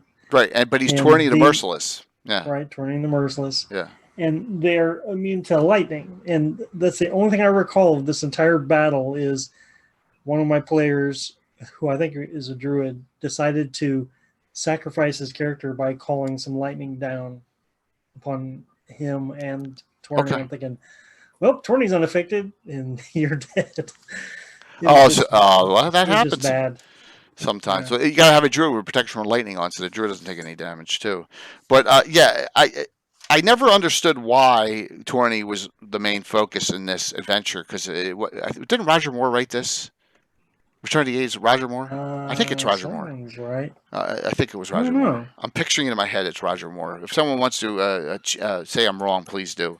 I don't think it was Gary. I think it was Roger Moore's. Go back and read it. Yeah. Tourney is the one that turned Tenser's clone into the Dretch, and that is on Iggwilv's. Luna is one of her bases because you do go to the moon there. So there you go. So, Yeah, Roger Moore. okay, that's what I thought. Yeah, it had That's to what I be Yeah, that era. yeah. So cool. There you go. So Iggwilv plays a big role in it, and it was always weird to me that she just showed up at the end. I never got that. But there you go. So, So how does Tasha get involved with Mordenkainen and the rest this company of seven as stuff, right? Zagig's apprentice, But how does she get that cush job, that cush internship? it's never And Baba stated. Yaga for his stepmother. Oh, okay. I guess Baba that Yaga kind of probably scared the helps. bejesus out of That, Zagig. that probably helps. Yeah. I'm going to say that she just wooed Zagig. Yeah, that's a good point. Like she showed up. I bet Zagig never knew who she was That's true. And yeah. till so- after the fact. Yeah. He probably piqued both the professional interest and other interests too So- in Sagig. So yeah. This is by, I believe it's Nuwada. This is artwork of a young Tasha, okay, that I have. I just wanted to give credit where credit's due here. And so Okay. these are third party. That one, and then that one. So that's a younger version. Yeah. So there you go. Nice closet. Yeah. Yeah, so It could be from the days in the city of Greyhawk at the. yeah. work- So there you So go. if you think lab about spellcasters in the population of Greyhawk, like I like to kind of think of them as the Jedi younglings, right? They're going to be incredibly rare, hard to find. Magic users should be rare. So I guess when you have this young lady who you sense has magical talent, and you give her a quick little test, and she's like, "Oh, look, I can cast first level spells. I can cast third level spells or whatever." She can put chicken legs on her. She can put chicken legs Yeah. on all of her spells. Yeah. Then he says, "All right, why don't you come study with me?" So in that case, I guess that helps explain that. But I like the idea of spellcasters being super rare. Like, in the grand scheme of things, Jedi should be super rare. She was probably latched on him because he was the most powerful mage and was just there to steal what Yeah. knowledge he could. Right. And And he's also kind yeah. of mad, so he's not probably the most level-headed of like Mordenkainen is probably way more level-headed than Sagi. Yeah, he would have never felt for that. Yeah, so Sagi might be the Maybe. mage that falls for stuff like that too. No, although the Wizards 3, he's kind of like that, maybe. Yeah. I don't know. So chronologically, that Oh, Gary says Merlin's the leader of the Company of Seven. The moral leader or the? well, come on, right? What? You know, Clint Eastwood should be the leader all the time. He's got guns. Maybe not morally, but yeah. But maybe, yeah.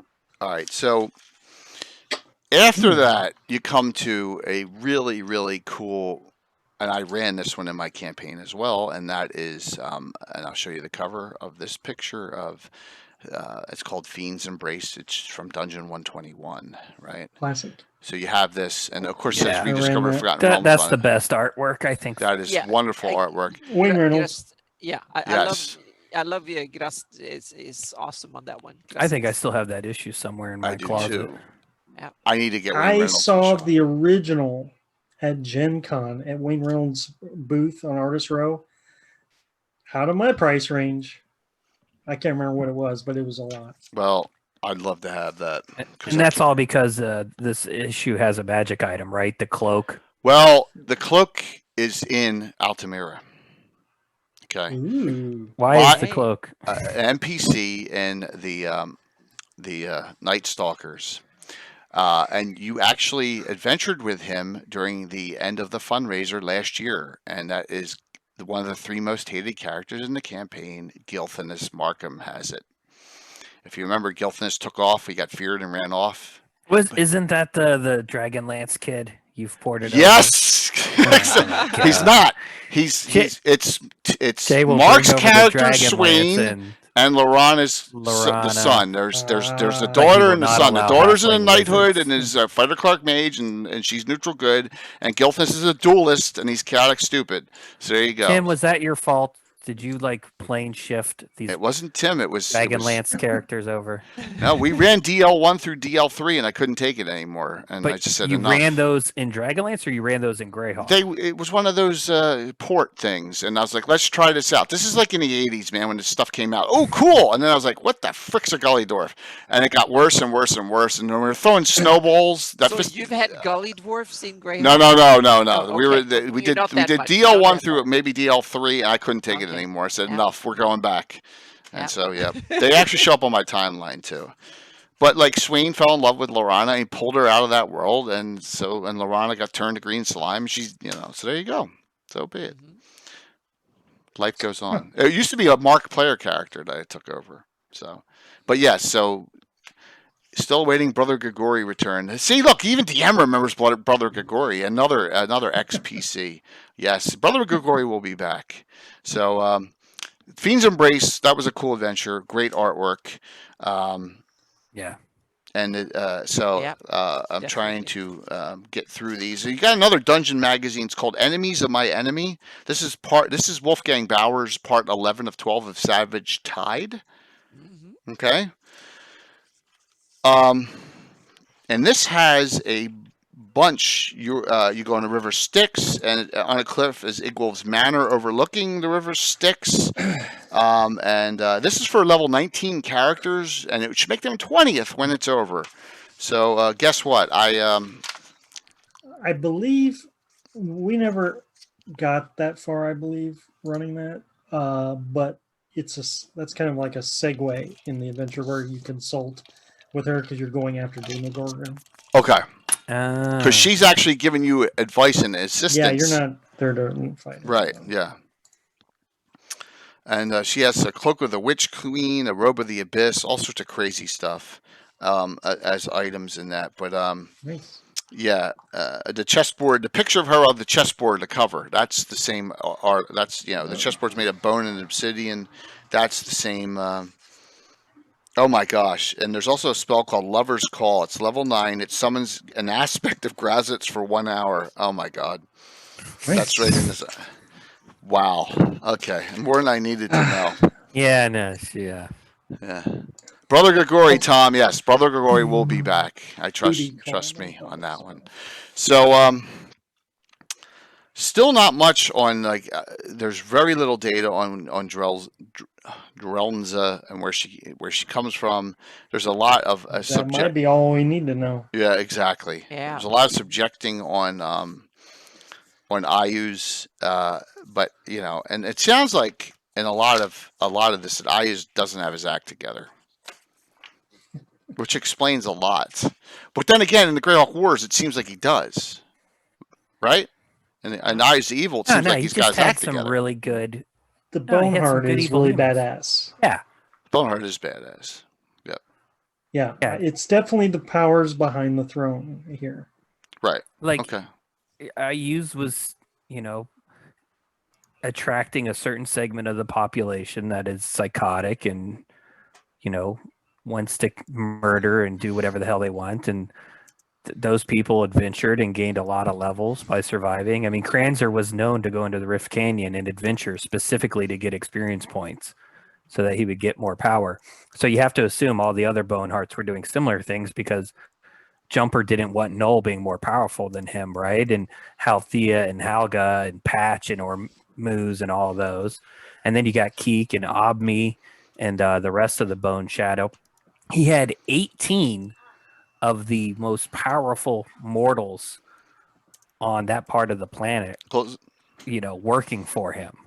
What planet what country that he fought had 18 named NPCs over 14th level or higher? Yeah, that's true. Okay, so Cold Steel Penguin says Sergeant Hem is a victor in the Greyhawk Wars. That's arguably true. He gained the most land. Yep. Yeah. My theory is that if you put everything together, this is when Iggwilv is behind him, right? That's how it would play out in my game. That's how it would play out. Yeah. I like the Graz'zt. I kind of like him going like, Daddy, I need some more demons. And Graz'zt says like, all right, fine, shut up, you little brat. Here's 100 Vrox. Now leave me alone for a year. And That's then very possible. Ayuz goes, mommy, I need X, Y, a soul husk or whatever. Teach me how to make the soul husks. Haven't you thought about an even bigger plan? I kind of go wild in bigger plans, thinking that Graz'zt is an exile from hell, and the Ivids are backed by hell, and that means that Graz'zt need to counter the hell's influence in the Flannies. Payback. Right? Yeah. I just don't tend to think that the extraplanar creatures really care about the planets, the material plane, other than getting food, souls, or something like that. They also don't want the other side to cut them off from having it if they get all the souls down the line, so to speak. Joe's right. Graz'zt and Ayuz don't get along. Ayuz had to make other pacts. Oh, that's right. Oh yeah. They don't get along. No, that's very true. But they have. I think it is in the Gord books, though, right? They don't like each other, but they do sometimes have to work together. It's been a long time since I did this research for Living Greyhawk, but we gave Kranzer a tower in Azagrat and tied it in to IU's did something for Graz'zt so that he could put Kranzer in Azagrat. But I forget what we tied that into. Gary's got a good point. How could he ever come back to the Bandit Kingdoms after being there? Because he's still a human, and a demon will eat your face. The demons don't care that you are a Boneheart. Who was the one that was on the tower and they had to rescue him? He was hanging on the tower in the front. That was a PC. Yeah. Oh. Yeah. No, that was the PC who taunted Boneheart Jumper and Living Greyhawk. So we turned him to glass and shattered him with Keek. That was all Keek. Okay. Yeah, Keek is an interesting character. I kind of like him from the books. He's kind of he's an awesome sidekick. Hey, any of you guys remember that time Graz'zt had a talk show? He had a talk show. No. Oh, in the comics? Oh, that's awesome. Yeah. Wow, this is from 2006? Holy schmolies, man. Well, he was Yeah. kind of, yeah. Laugh or die. That's funny. Yeah.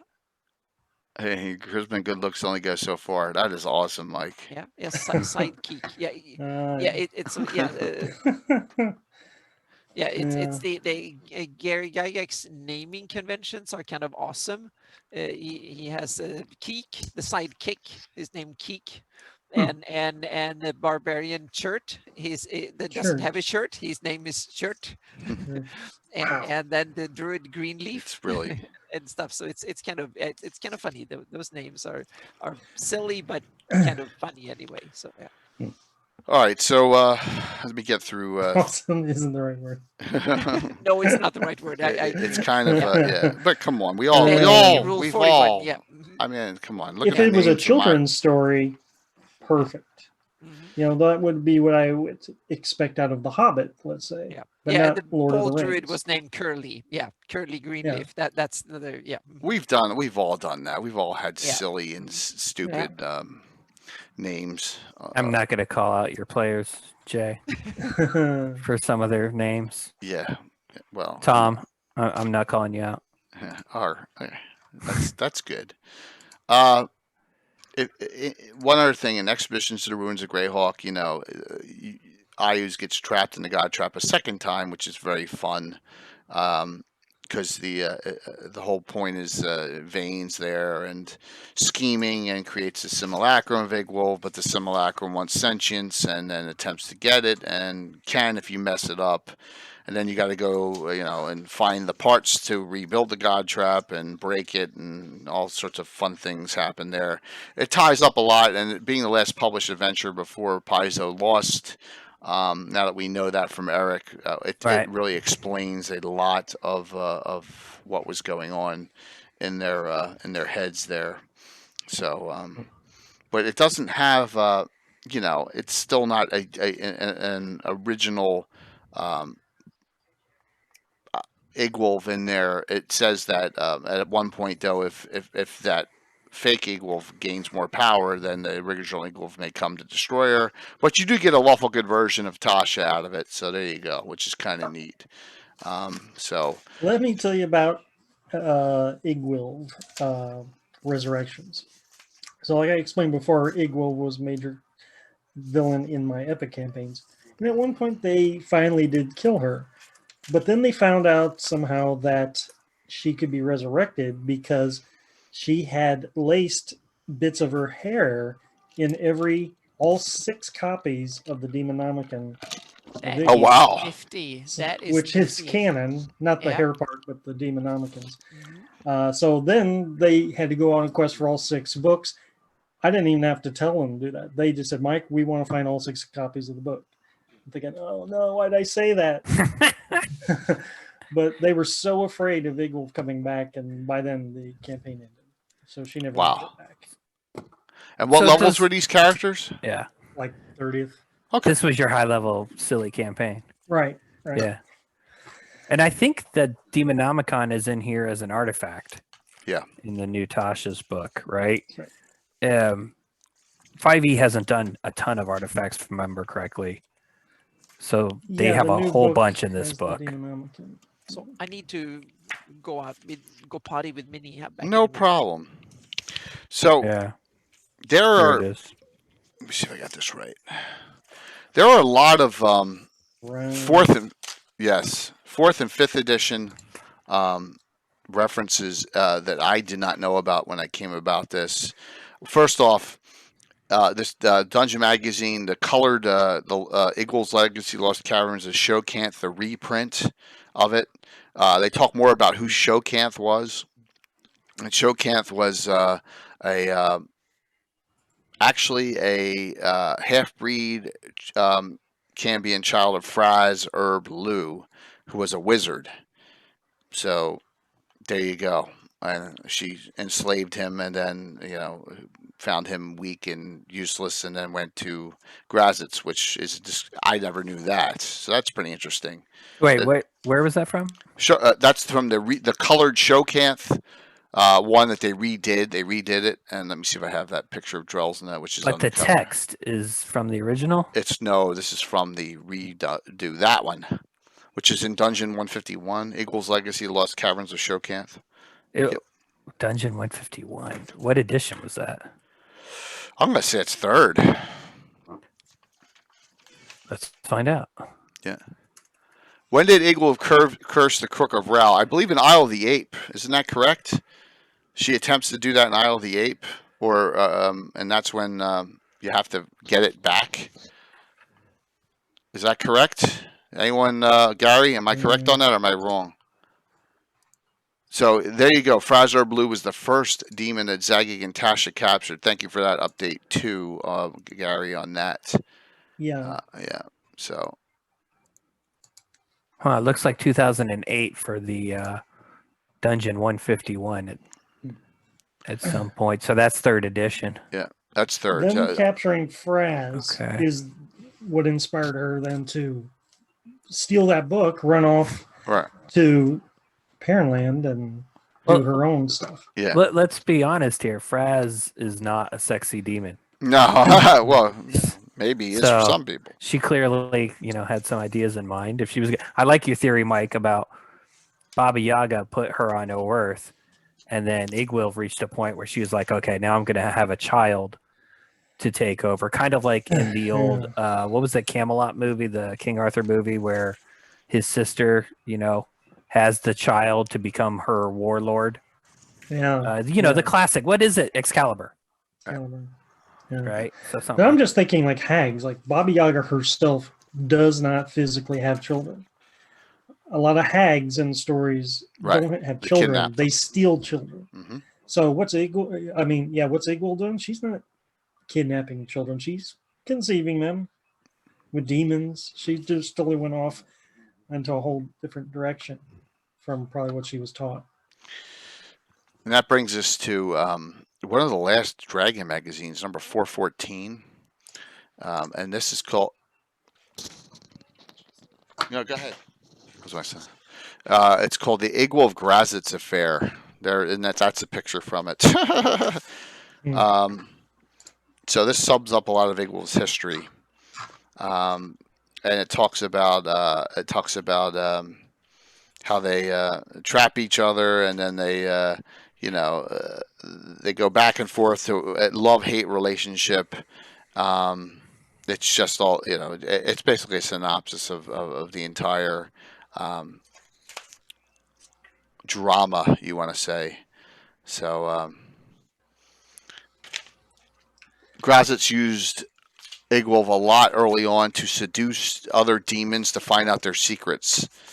And then she would in turn go out of the way to make him jealous. So it's Totally sounds like so in game mechanics terms, guys, when she does this, is she gaining experience points for, she's not fighting the demon lord, but she's learning information. Sure. That's why she's 30th and level. Casting spells, right? Okay, so she doesn't have to go adventuring to become this super powerful character. She has been doing these other things, basically a one-person adventure. Oh, what do you want to do today? Well, I'm going to summon a demon lord. Oh, okay. How are you going to do that? Well, magic circle against evil. I'm going to spend the 1,000 silver pieces or whatever and powder and dust, go through all the first edition, the components. Oh, okay. There's probably a percentage chance of success. Her dungeon master was rolling, and oh, well, who do you get? Well, you get Fraz Blue. That was probably the look on her face. Right, exactly. Swipe left, whatever, swipe right. That's a good one, Mike. But that's what I mean. Like, it's an interesting... I like thinking about how would the meta mechanics work if she were a player character. Oh, my God. Oh, yeah. How did she earn all that XP? Yeah. Yeah, I want the rest of the world to work the same way the characters work, so to speak. Right, exactly. Yeah. And that's I think was the cool thing with third edition. That was the whole world had used the same mechanics. Right. That's the one thing that really bugs the hell out of me about fifth edition, is that they'll just say, here's an NPC. We call it the mage, and it's supposed to be a 9th level wizard, but it's not it just happens to be able to cast fifth level That's spells. one of my caveats with PF2 as well. They also gone from that, so monsters and NPCs and stuff you can kind of make up whatever stats you want. Right. I want it to be able to do this and do that, so we'll just make it do this and do that. Wait, I wait, understand their reasoning. I'm but- confused between what's the difference between making an 11th level mage or wild mage and an adventure I need as an antithesis.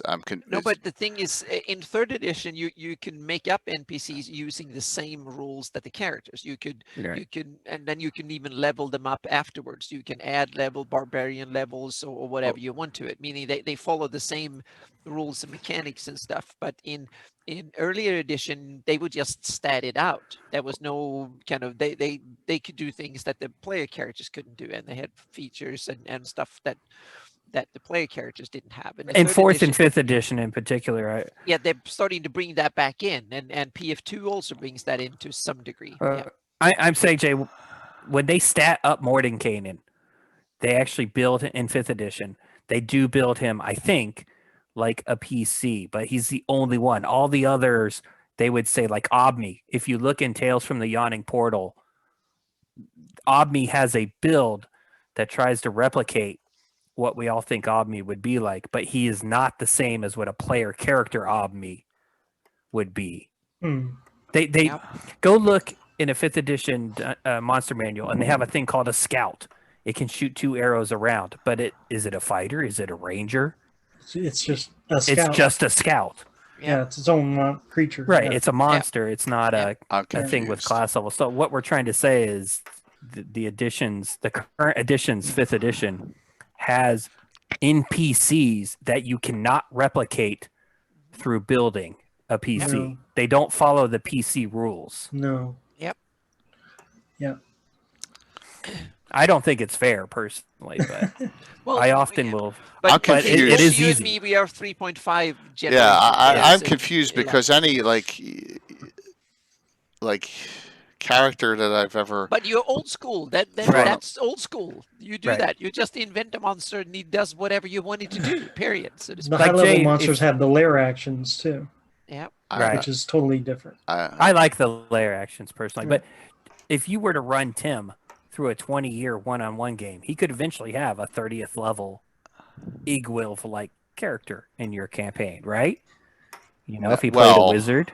He's got character. He's got character who's a 20th level mage. He's got a multi-class mage thief. Right. So I mean, you know, But I'm saying Iggwilv could be a PC. That's the way I like to think of it. I don't know because I never even thought of that as an issue. I just Monty never. Hall No, but you're old game. school, so you don't you worry about it. But if you played 3.5 third edition, 3.5 Pathfinder 1, then all of a sudden you make monsters and stuff the same way you make player characters.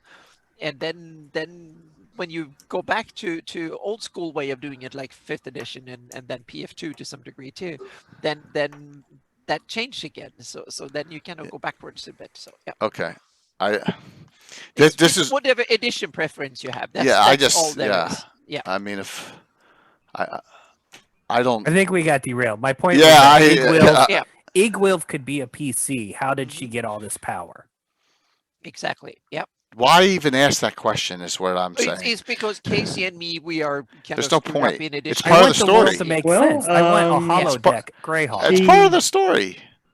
If she was a lower level to start, the company of 7 power leveled her. Yeah, it's From adventuring.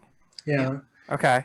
Then in Parentland, she probably had a lot of stuff handed to her. So maybe she's getting XP just by gaining gold and things. She didn't build all that stuff. That was Sajkan's place, right?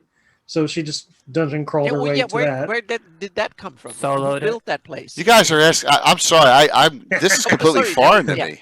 Yeah. This discussion. It never comes up to me. If I don't ask like how the red dragon became an ancient red dragon. It is. Well, no, that's fine. That's a red dragon that survived and got And then larger. you're in the abyss, and if you're Yeah. slaying demons, you're getting full XP for them. Yeah, Gary says she had Sentry. Gary, you agree with me on this discussion? I don't understand. I don't understand this one. So But I'm the horrible person that asks all the weird questions. Yeah, that's Well, just I a- think this Yeah. is the difference in from as Anna said, Jay, when you throw an 18th level wizard at your characters, and I yell at you for letting them kill him, kill because who? in my world, an 18th level wizard is never going to put himself in that situation, and then that 18th level character is going to have a backstory, because you don't get to 18th level that you are one of 10 people on the planet, or 12, 20, 20 people that can cast In 9th third level edition, there's spells. probably lots of them.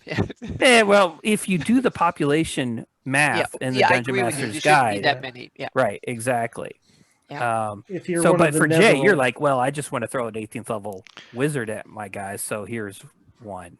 Oh yeah, But to that's me, I partially protect that. insane too, right? And has issues. I mean, it's easy to explain because if people have if you have an issue of some sort, Well, I think understand it's what you're just saying. Different. Yeah, it's Right. just different. I used to keep different editions. Yeah. I I can't. used to keep a top 20 wizard ranking. That's in my awesome. crowd Oh, campaign. cool. Oh, Yeah. my And my cat pla- just My players would try Threw to up? send. no, in she that. just ate my Tasha's. No way. She did. Oh my already cheating gosh. on it? Stella just took Yeah. a Put that in bite your out of book. Tasha. It's got a war Stella wound must be already. 31st level. Stella, Yep. you are banished. Oh, she's a Look at familiar this that is leveling bad- up. Bad Yeah. kitty.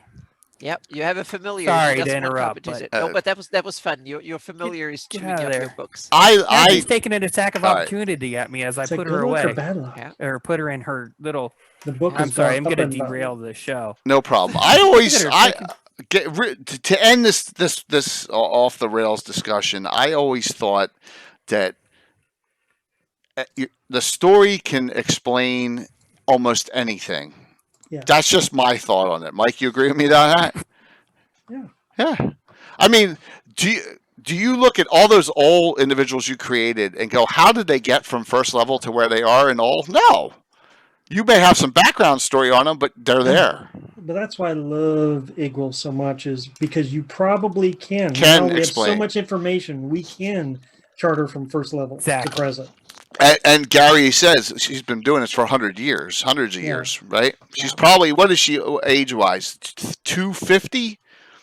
230 to 250 or something like that. Maybe even older than that. So, but yeah. For me, the issue is simply that I want the monsters and the characters and NPCs and stuff to follow the same rules. The same mechanics should govern the whole universe, so to speak. That's my category. 300. Okay.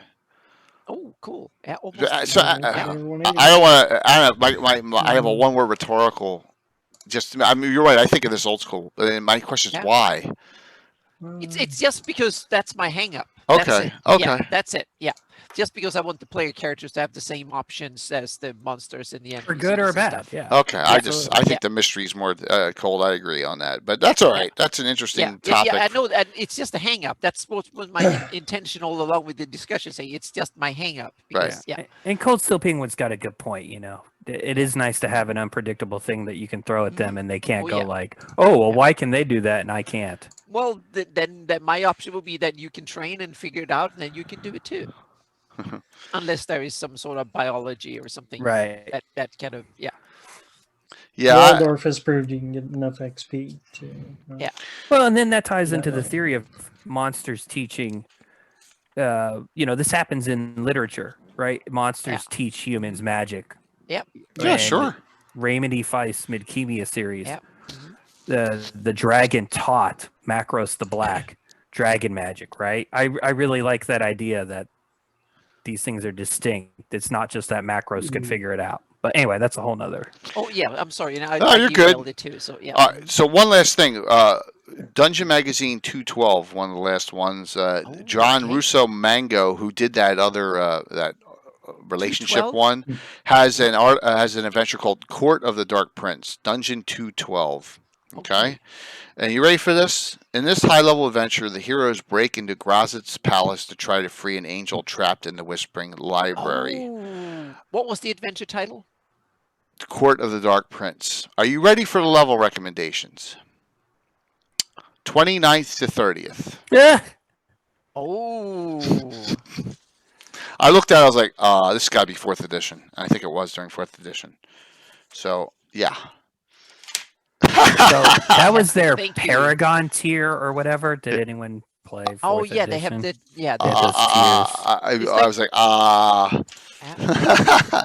epic It's level, fantastic. crazy. Yeah. But yeah, so if you want to have at it on Graz'zt Holden Plane, and I do have a picture from my friend on DeviantArt Dungeon Meister, which has gone by. You may have seen it a couple times. Let me show this. This is actually their adventuring party before they're about to fight Ayus, and they go on Graz'zt's home plane and they parlay with him. And there's a picture of Graz'zt on his throne and the adventuring party actually talking to Graz'zt, and so they went to the abyss. Cool. So that was a pretty neat one, yeah. And that's from 2016 from Dungeon Meister. So there you go. I always love his stuff. Whenever I can bring it up, I will put it up into the discussion. Pretty neat pick. So lots of cool things for all of them. Yeah. Look at that. Wiley's coming in too. Thanks, Wiley Hobbit. It's a lot of information as far as between Graz'zt and Iggwilv. It's all over the place, right? Obviously, Ayus was created from them. Drelnza was not, and we don't know really. We only know of Aethix really from Graz'zt. We don't know of any others, but it says that there's probably a lot of others out there. We don't know if Iggwilv has other children specifically named, or if Graz'zt does. But it's pretty cool. So where does it all go from there? Anyone want to put surmise in future? Because since Greyhawk's not being written anymore, where would you have the storyline go from here?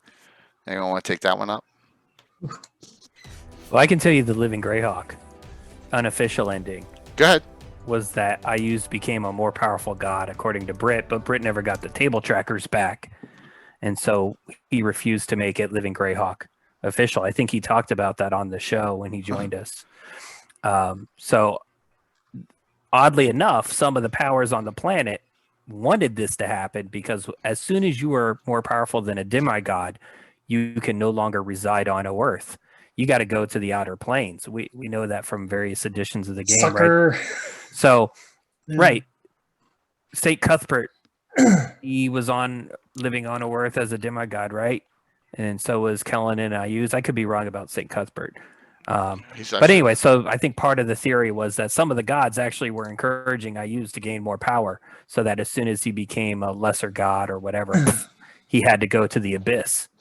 And so I think Ayus's machinations during the Greyhawk Wars were actually to carve out territory on the abyss to create mortals who were powerful enough to help him do that. The Bone Hearts, the Bone Shadows.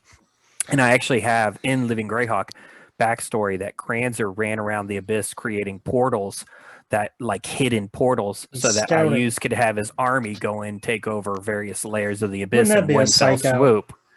Furiandes, Shilens will be like, woohoo, we won. Where'd we go? And then as soon as Ayus takes over those layers of the abyss, the more of them he takes over, the more powerful of a demon prince he becomes. Then he can maybe slap around Graz'zt and others, but he can only do that with Althea and Halga and all the other Bonehearts and Bone Shadow doing all these high-level spellcastery things on Earth. So that's my theory as to why Ayus was doing all the Greyhawk Wars. Right, that's my headcanon. So doesn't Farling wander Earth and he's a lesser god? I'm confused. Yep. Oh yeah. All the Dragon Is he a Magazine lesser? characters. Yes. Oh, yeah. It's not demigod. Have references to that. A whole bunch of them. Yeah. Hextor, Erythnol, they all wander battlefields. Oh yeah. Yeah. They yeah. Right, they're but is that like They're permanent religious foes. story time or actual presence on In the the planet? sky. It's written in the Well, chat. Farling Yeah. is I'm positive on Farling. Hey, Farling, maybe it's definitely.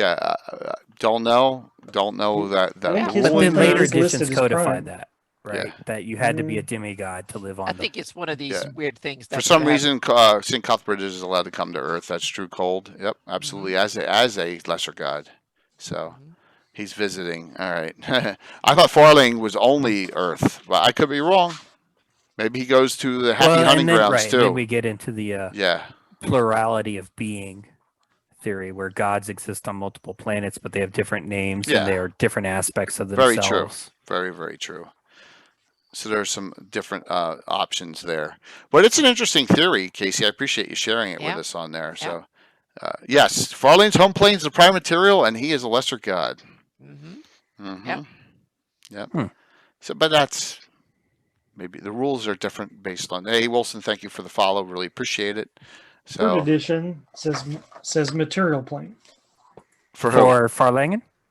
Yep. Yep. Huh. All right. I may be misremembering that rule. Casey's I may whole be thinking of theory. it But No, no, I'm just you're kidding. right. I've been making. Yeah, But you I remember that rule, right? too. I remember the rule, but Oh, okay. then TSR Wizard of the Coast broke it themselves, so it's good. We can break it. Yes, too. I believe Burry's Earth itself too. But And then it's okay. Vecna comes in there and steals his idea. Yeah. Becoming a greater god. So everyone knows I don't like mixing super high level gods with my player characters that often. I mean, I try to do it behind the scenes stuff and once in a blue moon.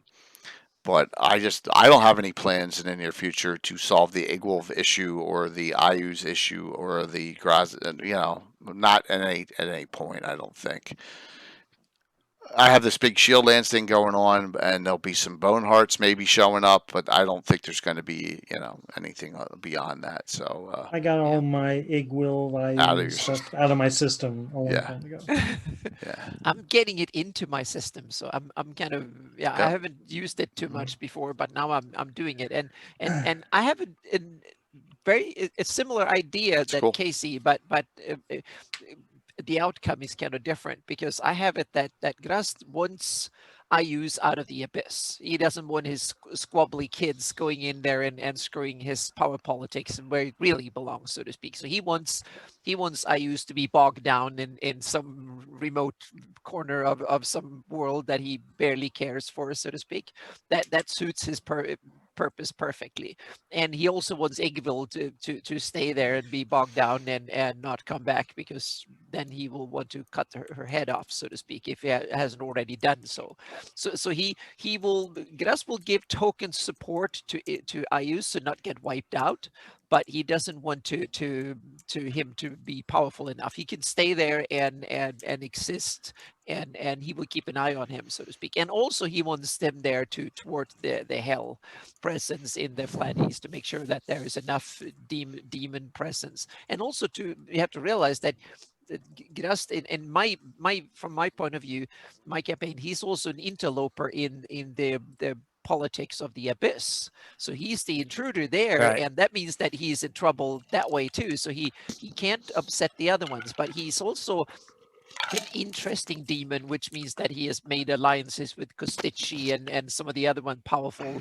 And this is taken from Pazuzu, the we know Gord from books. Ayu's Yeah, Evil. yeah. And this is also some taken from the Gord books, because I love Kostichi, meaning the barbarian demon, so to speak. He's just like, I have a big club or mace, whatever it is, and he just want to crush things with it, and especially people. And it's kind of funny that you have to read those stories from his court when he tried to make all these unruly demons cooperate and do his bidding. It's kind of funny.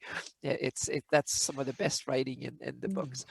But so that's part of my kind of take on things a little bit. And also Iggwilv and Suktmoy and others are kind of, they don't like Graz'zt power at all, but they don't want to openly compete with him down in the abyss, because there he is more of a master than they are.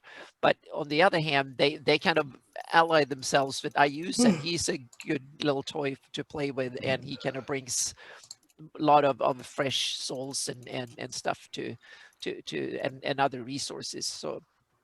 So I kind of play it back and forth a little bit, and I'm not really sure how I want it to end. It's one of my sandboxy things that will go on in my campaign, and they will play parts of my campaign. They will not be actively involved in what the characters do, because the characters are not even leveled yet. So they are just in one little village. But that's some of the power politics I want to play out. And then you have the good side too, and give it enough of good influence, and even the high-end mighty might pay attention to that little part of the squabbly prime material planes to kind of interfere a little bit or something. So yeah. So is oh my gosh, per spacious cogitator says, do you have anything regarding Varen from the Gord books in your campaign? Oh yes, Vuron is one of my absolute favorite villains. So Okay. he's been actively involved, and he's also so curious. He's more curious than evil. So he wants to know how everything works and how it ticks.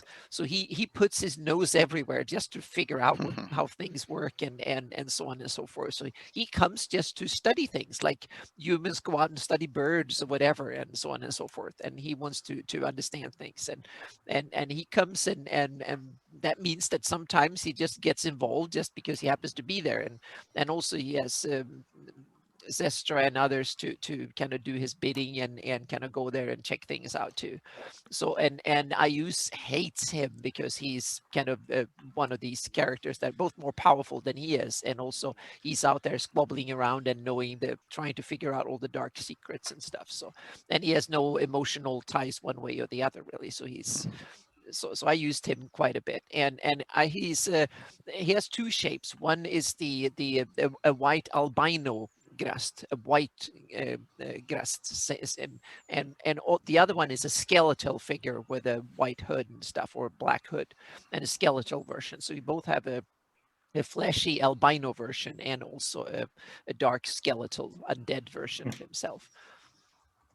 Interesting. I gotta reread that Vuron or Varon Yeah. Mm-hmm. Yeah. stuff because I really do Thanks, like the Longshot. idea that Graz'zt is just lounging around Oh, being yeah, he sexy wants to have demon fun. lord Yeah. and just Mhm. doesn't give a crap about Yep. ruling this domain that he has managed to conquer. Yep. But I don't really like the idea that demon lords actually have much of a plan. They're chaotic evil. I like the idea of demons as a species just Mhm. being monsters who show up to kill and eat things. Like Yeah. no planning, Mhm. no treaties. You know, That's why they're different. They come from hell, where you make plans Okay. in absurdum, so to speak, and That- that's that- why they're plants in Abyss. That's why especially Vuron works like a demon. He is a demon, right. but he resides in hell, and he's not that lawful, so to speak. He's a demon outside of the power structure of hell, and he bides his time. And Graz'zt is a passionate demon who simply screw up with hell politics. I want to have fun, and he goes somewhere else, and he's very talented and did it, so to speak. That's to just screw things up, and he. They both make use of the fact that demons are non-planning idiots who just go out on rampage left and right, and they make use of that by outsmarting them. So, Mike, you have that book there, that new book, and you said to me that there were some things in there that would really be bad to talk about. So, why don't you discuss it? You two discuss the book a little bit as far as the Tasha Iggwilv thing goes. Boy, I don't know if I want to talk about it. Oh yes, you. Mike's like, it's 10 o'clock. It's I'm it's gonna start that right there. now. Mhm. So Yeah. they added some new lore to the Crook of Rao. Okay. There's a side effect that will have implications to any knowledgeable Greyhawk fan who has used the Crook in their campaign. Badly? Yeah, What it's is a it? curse. It's a curse. Oh, okay. But I think Gary was saying in the chat that Iggwilv had modified the crook in canon, right? Well, so this if is that's just the case, then we know the 5th edition puts some. 'Cause fifth edition gives it to stats. it. Yeah, it gives it some teeth, and it's not good. Okay. Well, once again, you don't have to use it, right? Oh no. Yeah, but but I just was like when I read that, I'm like, dang. You know, okay. I've not used the crook in my campaign before, but now I'm like, if I want to destroy my campaign, I'll use the crook now. Really? But, and the crook is one of these talked about, debated things, even in Living Greyhawk, because the whole banishment of all the outsiders, right? But then I use has, we still have various It's demons portals. in the Bandit Kingdoms in Living Greyhawk Gazetteer and whatnot. And I think we've talked about this on a previous show. My theory was that the crook banished all the low level evil Which makes outsiders, sense. but it probably gave a saving throw, right, in game mechanics terms. And the DC was 20, and all the little 3-hit dice and lower demons all failed it. And then the higher level, more powerful ones made their saving throws, but now their little minion armies were wiped out and gone, leaving them exposed to adventurers to come in and finish them off. Well, They it also say won't in the work like Dragon that, Talk, Yeah. from that they say that the range is 1 mile, Right. Right. which also In the hands of a player character, you're explains not going to be things. able to replicate that. But the bad stuff, on the other hand, yeah. Okay. So get the book, look at it for yourself, see if Yeah. you want to use it in your campaign or not. It's a drawback. Yeah, I mean, if you're running 5th edition stuff, it's very similar to Xanathar's. Yeah. In that it's got new spells and it's got new subclasses, and it does some cleaning up of the 5e game. Like, for instance, in the Druid, my wife plays a 5e Druid, right? So that was one of the first things we looked at. It makes suggestions for, like, hey, we think we left some spells off the Druid spell list. We think that you should add these to the Druid spell list. It's a suggestion, right? It's additional Druid spells, page 35. One of them is continual flame, 2nd level spell. Druids deal with the elements. Why shouldn't they get continual flame as a spell? So it does a lot of that kind of stuff. It's reinventing what they did back in 2nd edition when they put stuff into spheres. That's all it's doing. Because that's what it had. Well, I mean, they they've had been doing Flame that. Blade and all that stuff back in 1E, 2E, and then they missed some. I understand what they're doing. They're just doing it spell by spell instead of having the sphere set up that they used to have. Well, they still have schools, Okay. divination and enchantment and all that stuff. Yeah, but schools are different than spheres a little bit. Well, they have the clerics have domains, Okay. and I use as the god of trickery, for instance. So my clerics of I use when I run Ghosts of Saltmarsh, they all get the trickery domain, and that gives them certain abilities. And I mined Greyhawk Adventures for ideas, and I took the spell Spittle and made my own 5th edition version. Well, that's a great spell. And my players hate it. They think it's disgusting, but It's it's great. hilarious. And it's It's- a I 1E, made 2E it- spell. For you 5th edition people, I made it a friggin' bonus action 1st level spell, but it requires a ranged spell attack, Okay. and I think there's a saving throw, which is very unusual in 5e to have both, if not unique. There you go. Well, it's only But first I level. wanted it to be a bonus action. I didn't want it to be a whole round action. You could spit on someone and paralyze them if you hit them in the head. Well, you're right. Then you Yeah. roll a d8, and it determines what limb the Yeah. spittle that landed spell's on. and what right in Greyhawk Yes. Adventures book. Yeah, I know. Jim That's where I Ward's stole book. it from. And it's in Return of the Eight. It's in both references. Yeah, that so I spell. converted it on D&D Beyond, but I haven't published it to be public yet. I wouldn't. Yeah, I probably will. Speaking Yeah, I feel like that would open me up to like a copyright thing.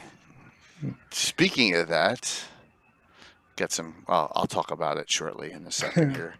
Wow, what a discussion tonight! We're already Yeah. over to 2 hours. Holy schmolies, that's pretty cool.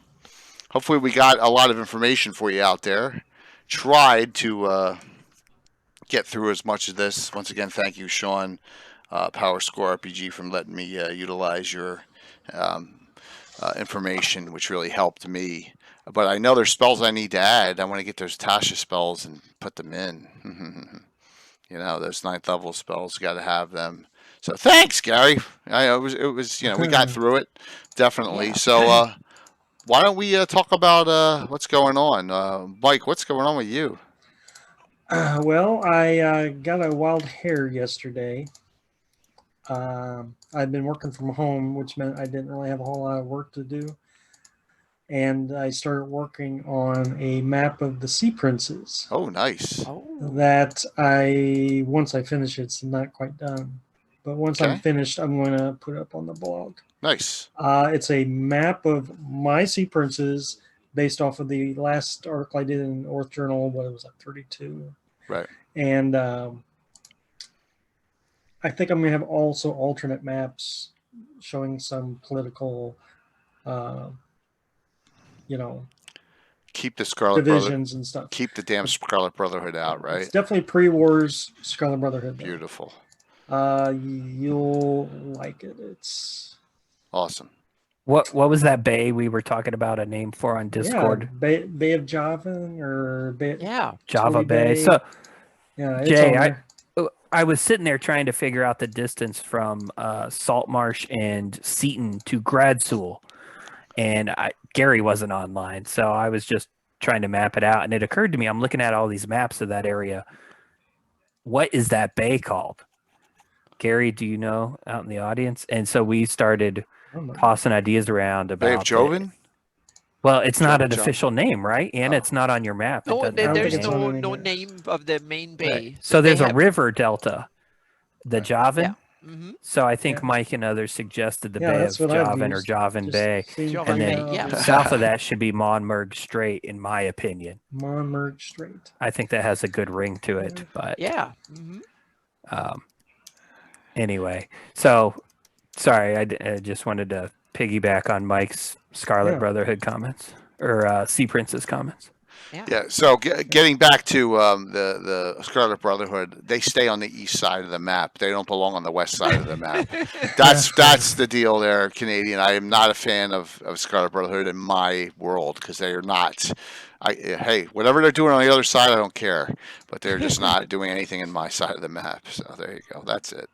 And they're supposed to be tied into the Ghost of Saltmarsh, and I completely ignore that plot point. Yeah, because that doesn't make sense. Well, I'm they just are like, in whatever. Pomarsh from the Gord books. They are in Pomarsh. So in the Gord books, yeah. Okay. They are. Gord and his friends are storming a castle that is held by the Scarlet Brotherhood in Pomarsh in the book. That's the start of the second book. Yeah. I And know. I think I figured out what they were trying to do in Ghost of Saltmarsh is they're trying to set up 3.5 Dungeon Master 2, in which Saltmarsh is detailed and references that Seaton has been destroyed by slavers. It's Strandkeep Castle, by the way. That's the one that Yeah. they. Yeah, they and so- it's right on my map. I didn't take it off. It's fine. It's destroyed though, Strain Keep, isn't it? Okay, good. It depends on where you Yeah, have it. So. it's cool. yeah. I just I ignored him because there's one of them on the Slavers Council, Brother Karen or whatever his name is. So be it. One big deal. You don't have to in your campaigns. Yeah, That's I the just thing. it's a plot line I just don't want to go to. I just No, Anna does not use miniatures in her game, and I no used good miniature for miniatures back in the Viron. day to Yeah. some degree, but I actually switched to tokens, and I also used a projector just use images, flat images, and I used a projector for a lot of years. And now when I'm moving things online, I will just use image tokens on the map, so to speak. Well, digital that's miniatures, as far as I'm No, concerned. but it's kind of digital, yeah. So use tokens. So it's not. I don't use. I've used the kind of theater of the mind to some degree, but I try to use tokens and put them on the map. So yeah. Yeah, there's secret behind the Altamira plot. Yeah, that's right, Yeah. Gary. Just like everyone. Yeah. So Yeah. that is so Right. funny. So well, cool, Mike. If that's what's up with you, Yeah. that's good. Anna, what's going on? Oh, lots and lots and lots going on. So let's get one thing out of that doesn't have anything to do with Greyhawk, or not much, but it's has to do with Wolfgang Bauer and Kobold Press.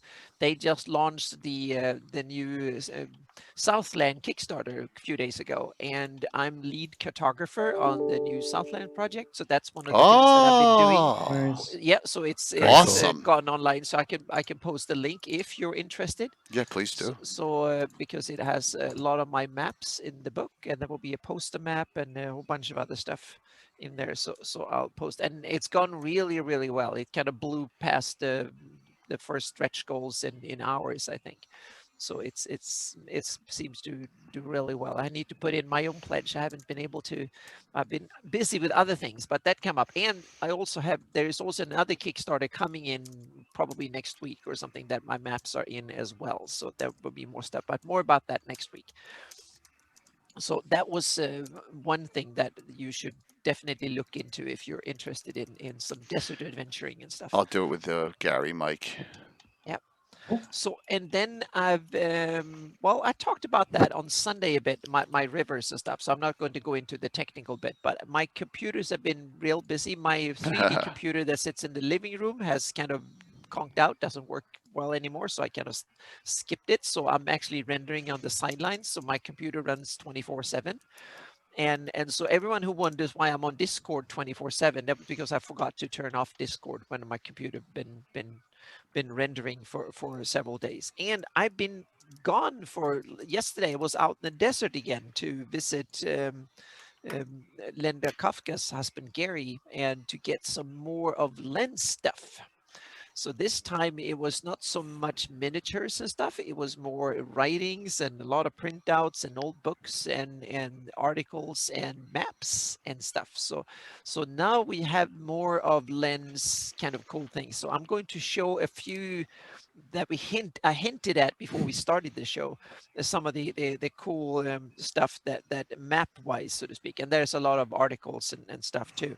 So some of you have seen this map of the Lindor Isles that Len did, because he scanned this one and sent to some of us. And this one has probably been on Facebook or something the past couple of years.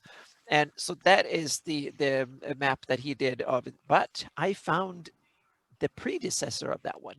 I found what is probably the original and the oldest map of Lindor Isles. This one I've never seen before. And he talked to me and we talked about it several times, and he showed me all the scans and stuff. And maybe he forgotten about this one, and the other one supersedes this one. But the interesting thing is there is one issue that we remember that Len and had hang-ups and with Darlene and maybe even Gary about where to place the main city, Laurel Tarma, on Lindor Isles. And that one has been placed on the island, and it's been placed on the mainland, and it's also been placed up here, depending on where. And he was angry that Darlene had put it down here, but on this map, it actually is down there, which is kind of cool. And there is another interesting. There is one city called Pelreltarma on the mainland, opposite Laureltarma.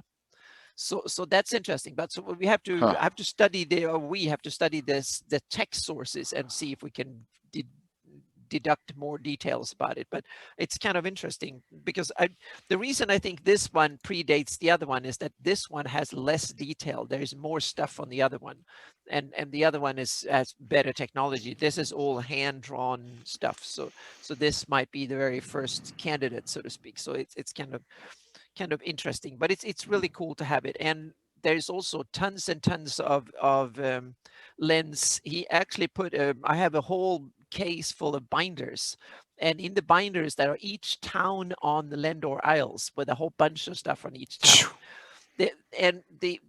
The kind of, but we all know Len, meaning 90% of it is meaning there's every person living in each town is statted out, all the stats. So he apparently made some sort of special computer program, and then he used a dot matrix printer and printed out tons of sheets with every detail. But in between those details, there are what the temple there is, and you can deduct things from that detail, so you can kind of fill it in. Plus, there are maps of almost every town, city maps of almost every town from the Lindor Isles. Crazy. So we have tons of it, and there is a bunch of articles that he got sent back from TSR. He wrote articles, sent them in, they printed them, and they made notes. And he sent, probably TSR sent back the edited version, and then Len did notes and stuff on it, and took notes in the sidelines and things. So we have a bunch of them, so that are there. And then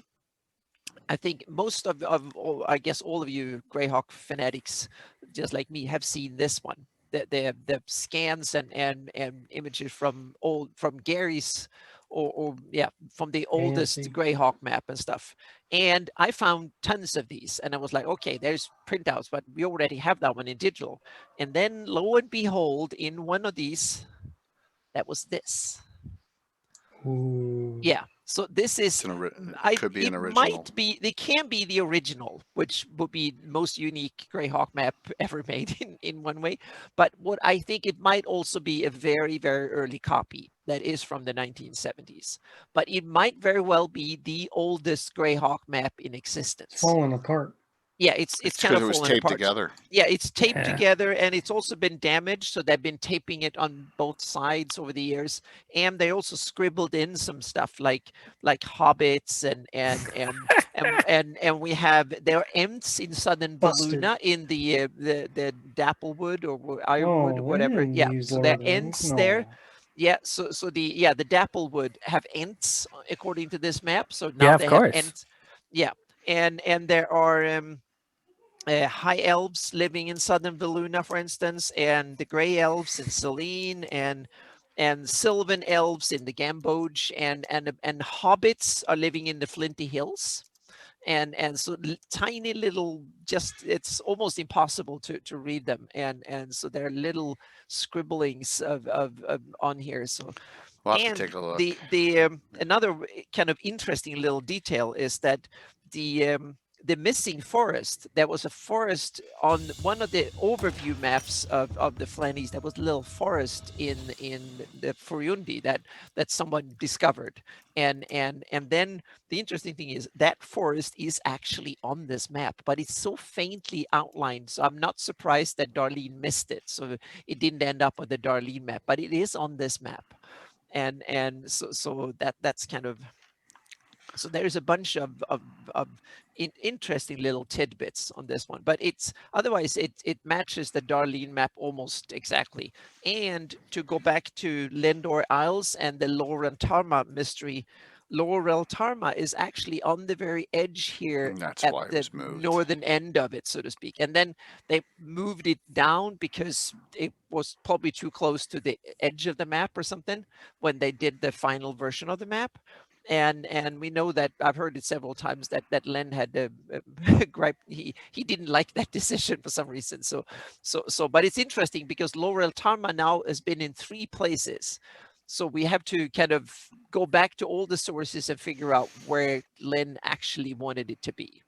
So it's kind of interesting. But those are some of the interesting picks, and there's a bunch of other stuff in there too. So now I have probably several weeks to scan this and to put it all together and stuff like, and then we have to figure out how to share it and how to preserve it and stuff. Well, I'm thinking that, I encase that in glass and put that on my wall next to the shield during the Thursday night, and it'll be visible for everyone to see on a stream. Yeah, we'll see. Yeah, this because I have to talk to some of the other collectors and people that know more about this ancient stuff than I do. So we have to figure out if there are any other of this. And Alan, you might be one of the people that need to dig into this because you know more about this than I do. But it's interesting. We have one that is maybe not the original, but at least it's an early copy. Yeah. That was, and it was in stuffed in an envelope from TSR, so it's kind of cool. So it doesn't get much more official than that. So It's really so cool. it's really, yeah. So it's really cool. So that was some of the tidbits, and I must emphasize again, so much thanks to Gary for digging through all the stuff in the garage and finding all this and making sure that we could kind of get our hands on it, and to Len for setting this up to begin with, because that's what he wanted. He wanted his stuff to be kind of not just lost to some, so us Greyhawk fans could kind of get our hands on it and we can kind of figure out what to do with it and how to preserve it and stuff. So I will try my best to categorize it, scan it, and then we have to figure out how to share it and stuff. So it will take a little while, but somehow we need to both scan it, categorize it, and then figure out how to best preserve it. Meaning there's a D&D museum in Lake Geneva, and there might be other options too. So I don't want to sit and hold this by myself, so to speak. So that's not my intention with this. This we need to make sure that it can be preserved and put in some dignified place, so to speak. So it can be there for a long time in the future. Awesome. Yeah. So that was the gist of it. I'm also working on my campaign maps and stuff, but there will be more news on that later. So we can, so that not much news. It's just work continues. Yeah. Good deals. I mean, we got some awesome things going on. So let me hit this up here. Boom. All right. So tomorrow night, against the Call the Reptile Guy, we continue. We continue that tomorrow night. First level of the dungeon. They finally reach into that, so that's all on the table. Looking forward to that. It's my It's not going to be verbatim. You can't do verbatim. Those dungeons are so complex back then and had so much. I can't do it verbatim. And in Dwarven Forge, I did my best. And the gist of it is there. So Well, you've got the water now. It looked great. The shot you put on Facey Spaces today of the entrance. yeah, got some really cool things. Looking forward to doing that, and we shall see how that goes tomorrow. Sunday is a really cool discussion, and Anna, myself, John Birchfield, and William Henry Dvorak are in so far. I asked one other DM, and we'll see if he's coming on, but it's my favorite monsters, so you're going to have fun with that one. I'm going to go into in depth in my favorite, which would be like Rakshasas. I'm going to talk in depth about them. Love Rakshasas. There's a lot of trolls, a lot of types of undead I use, and then we'll see what everyone else comes up with on their favorite monsters as well. So that'll be on Sunday. That'll be a good one. Also, next week's Legends and Lore is Ernst, the Duchy of Ernst, living Greyhawk. Yes. Who's coming? Who's coming there, Casey? Well, we got Denise Smalden,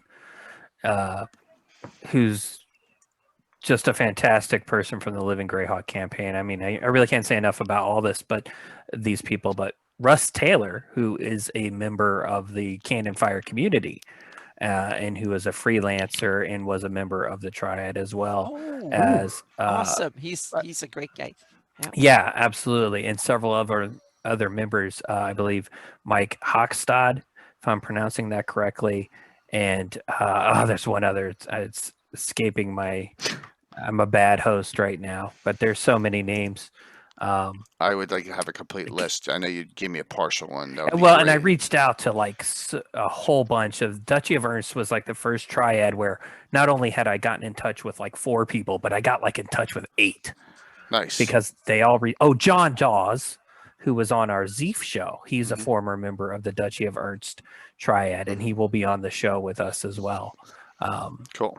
So I knew I was forgetting someone. I think there may even be 1 or 2 others that we've invited to join us. But speaking of John, he is running one of his Zeif games at an online convention.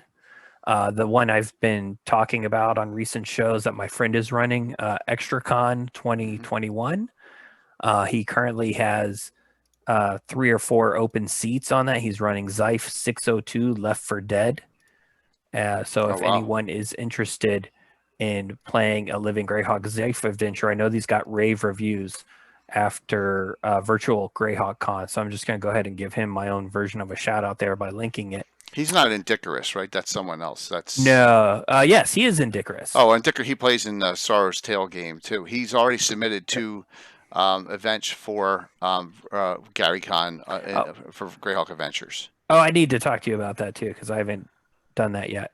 I'm also running 2 tables of my Bandit Kingdoms tournament at this con. However, this is a LARPing con, and the LARPers are scared.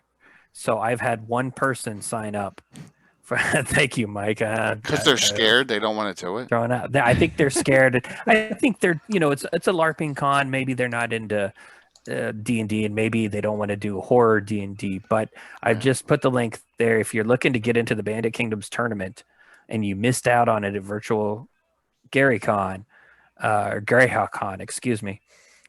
Sign up. It's like basically a free online convention. I think they want like maybe $10 as a donation. And you could give some online LARPing a try. If that's not your thing, well, then sign up for John's game and my game. I'm running Friday night and Saturday night, and I think he's running. So that's Saturday after the fundraiser? It is February 20th, February 26th to the 28th. Yeah, so it's the weekend after. It's the weekend after the Underdark Uprising, which is up now. Right. So I just wanted to give that a shout out because I know a lot of people had asked me about, am I going to run more tables of the Bandit Kingdoms tournament? And then I got to get with Jay about running it for this virtual GaryCon coming up. It's called Ethereal GaryCon, by the way. Ethereal GaryCon. I like that. And we are virtual Greyhawk Adventures type 05. So if you are a DM and you are doing content, even if you are a streamer and you're doing content with signups, which I would ask every single stream to have at least one sign up, because we want this participation from general people, to increase our audience, increase all the people who know about us.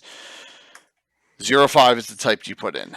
It says, and there's a type 10 and type 5 are both reserved for us. And you specifically say Greyhawk, Virtual Greyhawk Adventures, or RPG, Virtual Greyhawk Adventures, seminar/stream, which I'd rather prefer the streams not use it, but, there we go. 05.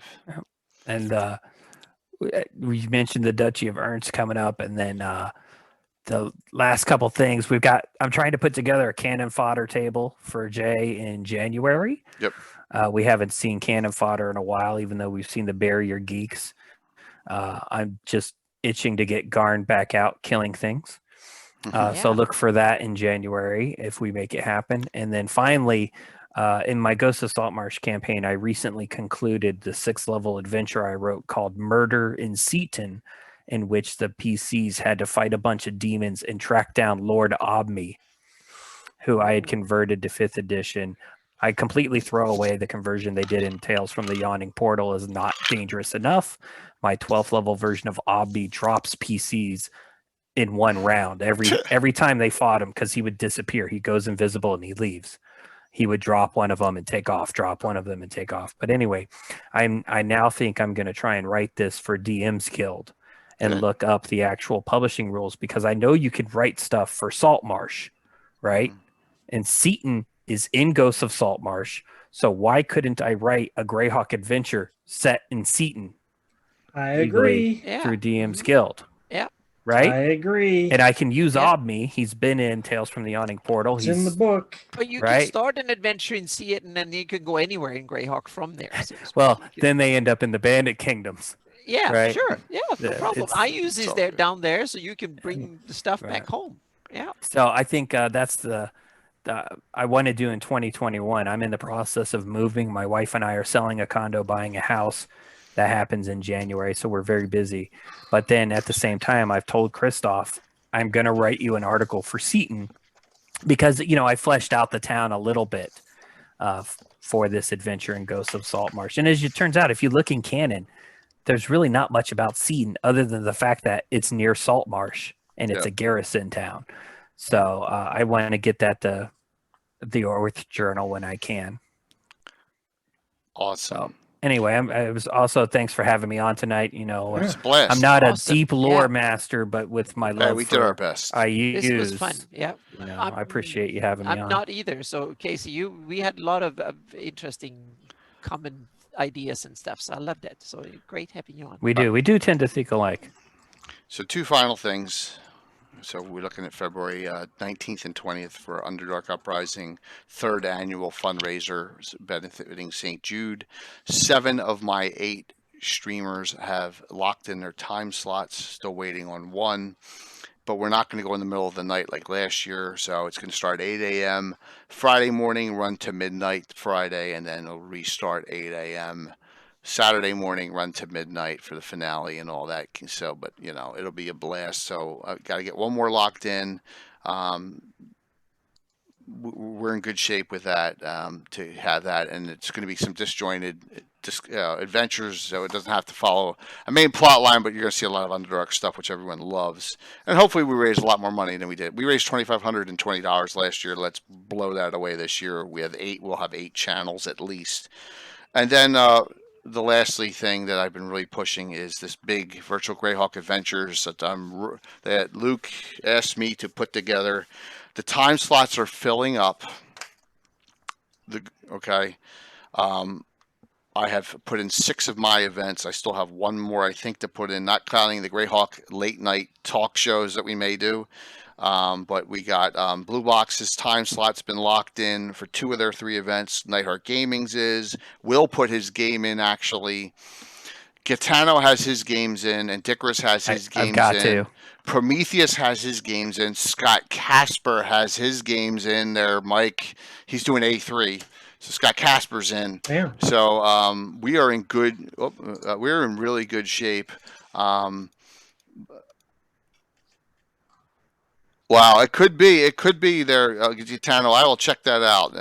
We will look into it. It's possible that they're one and the same. So I promise you, it won't. We'll look into that. But yeah, so I'm reaching out. I got one New Zealand streamer. I'm looking to get another one so we can get some late night content. But if you have not, I need some stuff from some of the other ones still, and I want to get get your games in, please. Remember, use type 05 and get them in if you can within the next 2 weeks, because they're going to start opening up and schedule queuing them, and then we'll see where we're at. So if you can do that, that would be wonderful. All right. Fun times are coming. So thanks all for a great night. We're going to raid into Will. Will's going to be on the show Sunday once again. Thank you for the book. Can go get him. I need to read his Rook Roost. Can't wait Complete to saga. dig into this book, and yeah, he's doing some good stuff. His adventure stream is in as well, and we got a lot of stuff. Tim's is in his barbarian one, so let's have some fun with all this. And thank you. All right, so. As you can see, I'm like burning out here. We'll see you tomorrow night. Reaper Miniatures giveaway on tomorrow night's game. So we'll start off the month of that, and let's see if I can hit the right button here. Did I hit the right button? I hit the right button. Look at that. All right. Oh, look, I'm giving away the entire N1 first level map there. So that's okay. Put a Froghemoth in it. It won't matter. Oh, come on. The first, second, third level characters? Nah, I can't do that. Let me set up this raid. Okay, fine. Put a baby Froghemoth in it. Nah, I'm not gonna torture them. Awesome. Yeah. I'm not gonna torture them with another. That thing was I tortured amazing. you guys enough with the Froghemoth, right? That was one of the greatest reveals I've experienced as a player. Yeah, when it came out. That was fun. Yeah, Thank you. just so unexpected. Yeah, because they're all Murlocs, and all of a sudden, I mean, well, the fact that you played the audio for the Murlocs and like half the table knew what they were. Yeah. Yeah, that was the most. I just heard a little squeak. Right. I was like, what the hell's that? 5, rating in. 5, 4, 3. Good night, everybody. 2, 1. See you tomorrow night. Yeah, it was fun. Absolutely.